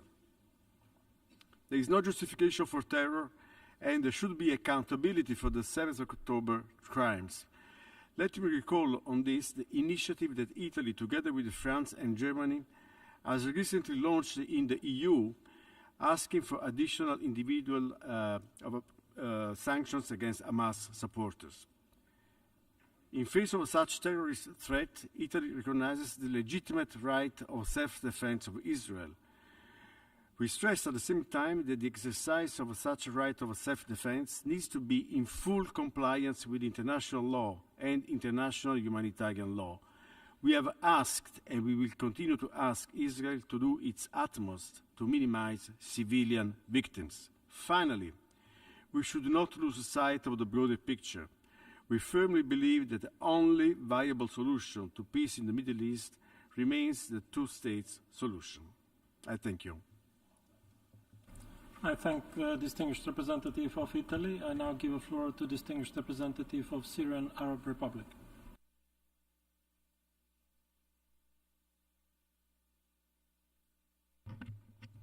شكرا السيد الرئيس. Thank you, Mr. President. لقد صوتت بلادي لصالح القرار الذي اعتمدته الجمعية العامة قبل قليل لكونه يمثل تعبيراً صادقاً عن ضمير العالم والإنسانية ويطالب بإيقاف فوري للعدوان الوحشي على الشعب الفلسطيني الشقيق. Brotherly Palestinian people. Once again, we express our reservation regarding some of the language in the resolution, which could mean equating between the Israeli occupier and the occupied Palestinian people, between the butcher and the victim. السيد الرئيس أتوجه بالشكر لكم سعادة السفير دينيس فرانسيس رئيس الجمعية العامة على استئناف الدورة الاستثنائية الطارئة العاشرة للجمعية العامة لمناقشة الوضع الخطير في الأراضي الفلسطينية المحتلة في ظل حالة الشلل التي يواجهها مجلس الأمن جراء قيام الولايات المتحدة الأمريكية بمنعه من تحمل مسؤولياته في الحفاظ على السلم والأمن الدوليين وإصرارها على لمنح إسرائيل الضوء الأخضر للاستمرار بعدوانها الوحشي في غزة. كما نشيد بالخطوة الشجاعة للسيد أنطونيو غوتيريش الأمين العام للأمم المتحدة واطلاعه بمسؤولياته بالرغم من الحملات الشرسة التي يتعرض لها، وذلك من خلال تنبيهه مجلس الأمن بموجب المادة 99 من الميثاق إلى أن ما يجري في قطاع غزة هو مسألة تهدد السلم والأمن الدوليين. وتعرب بلادي عن أسفها وعميق قلقها جراء الوضع المتردي في قطاع غزة، وهو ما أشار إليه المفوض العام لوكالة الأونروا في رسالته إلى رئيس الجمعية العامة، والتي يبلغه فيها بأن قدرة الأونروا على مواصلة تنفيذ ولاياتها في غزة قد أصبحت الآن محدودة للغاية، مؤكدا أن الأونروا تعيش أحلك الظروف في تاريخها، داعيا الجمعية العامة للتحرك الفوري. السيد الرئيس، نستأنف هذه الدورة اليوم وللمرة الثانية خلال أقل من شهرين لتدارك إصرار الولايات المتحدة وبعض الدول الغربية على تصفية القضية الفلسطينية وقتل أطفال فلسطين دعما للكيان الإسرائيلي الذي يقوم بحملة إبادة غير مسبوقة راح ضحيتها حتى الآن أكثر من 18,000 شهيد أغلبهم من النساء والأطفال، وذلك في حملة همجية لم توفر فيها إسرائيل حتى الصحفيين والموظفين الأمميين، فضلا عن إمعانها بتدمير البنية التحتية والاستمرار في حصارها اللا-إنساني لقطاع غزة ومنع إيصال المساعدات الإنسانية واستخدام الأسلحة المحرمة دوليا بما في ذلك القنابل الفسفورية الحارقة والتهديد باستخدام القنبلة الذرية واتباع سياسة الدمار الشامل، مرتكبة بذلك مختلف صنوف جرائم الحرب وجرائم ضد الإنسانية والتطهير العرقي والإبادة الجماعية، ضاربة بعرض الحائط كافة القوانين الدولية والمبادئ الإنسانية. على الجميع أن يدرك أن ما يجري اليوم في الأراضي الفلسطينية المحتلة لم يبدأ في 7 من تشرين الأول، وإنما بدأ قبل عقود طويلة جراء الإنكار الإسرائيلي المستمر بحق الشعب الفلسطيني في إقامة دولته المستقلة وعاصمته القدس، وما رافق ذلك من استمرار للاحتلال وإمعان في الممارسات العدوانية منذ العام 1948. إن استخدام الولايات المتحدة الأمريكية للفيتو مجددا في مجلس الأمن ووقوفها ضد إرادة الغالبية العظمى من أعضاء المجلس وإسقاطها لمشروع قرار لم يكن الهدف منه إلا وقف إطلاق نار إنساني يشكل إهانة مخزية للمعايير الإنسانية ويكشف أكذوبة الحرص على أرواح المدنيين. ويثبت بما لا يدع مجالا من الشك أن واشنطن ودولا غربية أخرى تخوض الحرب في قطاع غزة إلى جانب الاحتلال الإسرائيلي بهدف وحيد هو إفناء الشعب الفلسطيني وإقامة ما يسمى بإسرائيل الكبرى على إشلاء أطفال فلسطين ونسائها بعد تدمير منازلهم وإرثهم الحضاري. فبدلا من السماح لمجلس الأمن بالاطلاع بمسؤولياته بعد أكثر من شهرين على المجازر والإبادة الجماعية، جاء الفيتو الأمريكي ليحمي مجرمي الحرب وليعطيهم رخصة جديدة لمواصلة ارتكاب المجازر والتدمير والتهجير.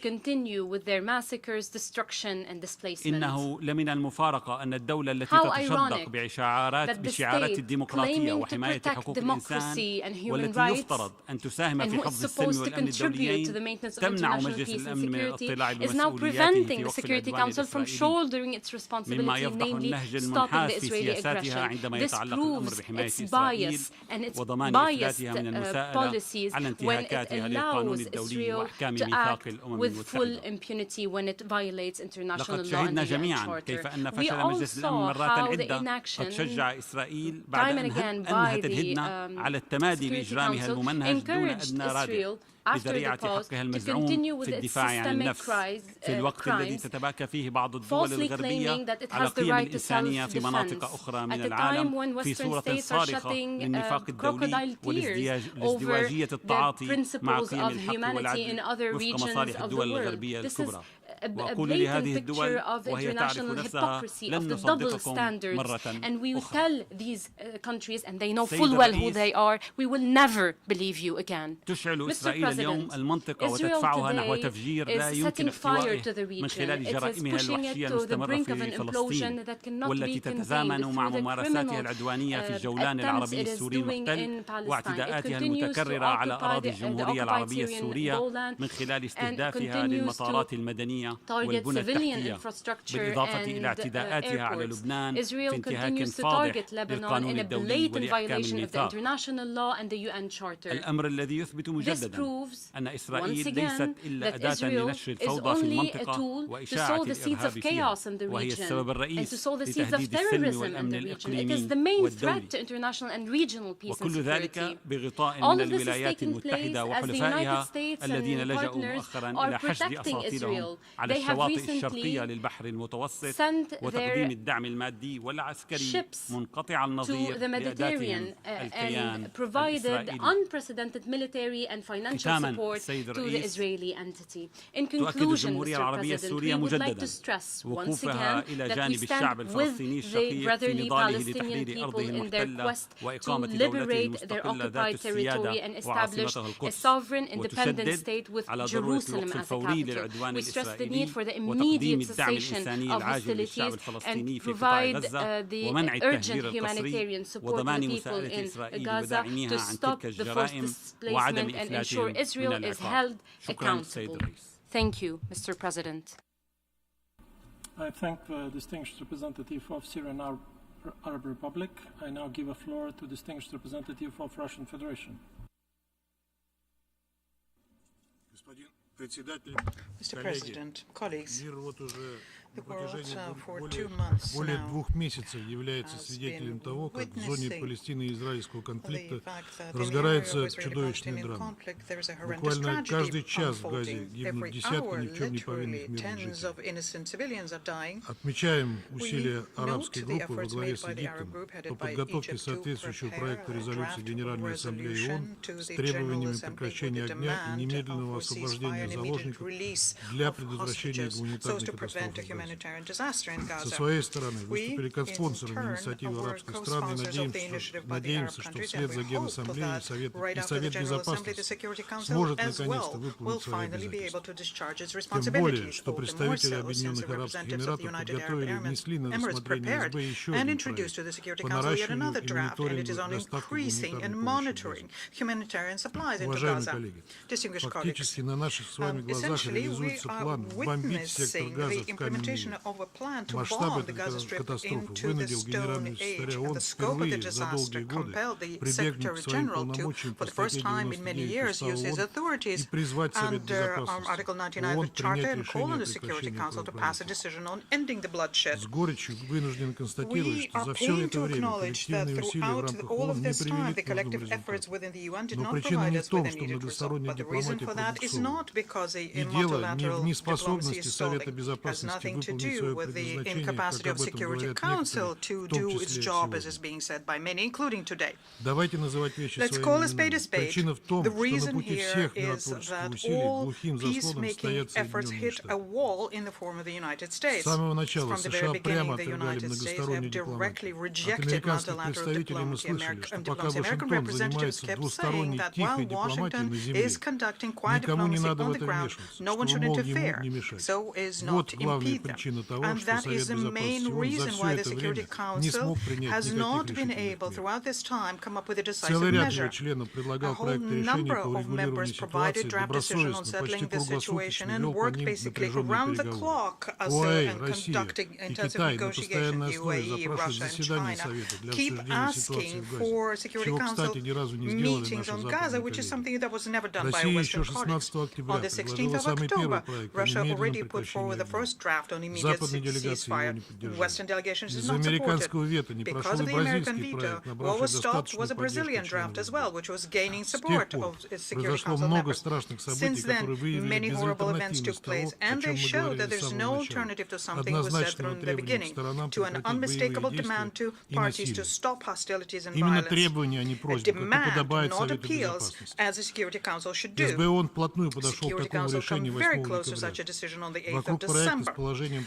There was a draft on the ceasefire put forward by the Arab group, introduced by the UAE. It rallied more than 100 co-sponsors. It was short, it was simple, it was vital, as characterized by its authors from UAE. It contained also demands for humanitarian access and release of hostages. In other words, it confirmed the need for full and strict upholding of international humanitarian law, first and foremost to protect the civilians in armed conflict. In other words, the text contained everything that the Secretary General asked in his unprecedented letter.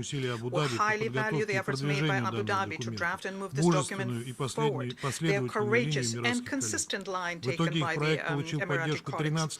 As a result of this, there were 13 members of the Security Council who supported the draft. But the United States, as on the 18th of October, shielded their main Middle East ally and vetoed the decision of the Security Council, and the UK did not find the courage to let Washington stand alone and abstain. The result of such steps undertaken by the Anglo-Saxon tandem is a continued horrendous bloodshed. Thousands of people died and catastrophic destruction. With this veto, the American side essentially issued a license to kill and now bears full responsibility for each new victim of the conflict in Gaza. And sharing this blame with them is something that other members of the Security Council and members of the UN as a whole should not be asked to do. Colleagues, I just returned from a visit made by Security Council members to the Rafah checkpoint, which was organized by UAE and Egypt. We had an opportunity there to talk to local authorities, to representative of Egyptian and Palestinian Red Crescent, representative of UNRWA, UN country team, to visit the hospital in Al-Arisha and also get in touch with the staff of the field hospital by UAE in Gaza. We also visited the desalination water station and visited the Rafah point. This enabled us to better understand what is happening in this strip. We see people, children maimed in a hospital, a mother who lost her limbs but gave birth to a child. Hundreds of trucks with humanitarian assistance which are waiting for the checks in Egypt and Israel, then in Egypt, and then bit by bit are allowed to enter to Gaza. This humanitarian situation in the Strip is disastrous and is worsening by the day. But even if it's more difficult to imagine what could be worse. And all of our interlocutors said the same thing. A ceasefire is needed. We need to stop the massacre. And what comes to my mind is a blockade of Leningrad by the Nazis during World War II. It lasted almost 900 days and resulted in more than 1 million people of Leningrad dying. Is Gaza awaiting the same fate? It is impossible to imagine that something like this is happening nowadays. I thank you. I thank the distinguished representative of Russian Federation. We have heard the last speaker in explanation of vote after the vote for this meeting. We shall hear the remaining speakers in explanation of vote after the vote on Friday, 15th of December at 3 p.m. in this hall, to be followed by the resumption of the debate on agenda item 5. The meeting is adjourned.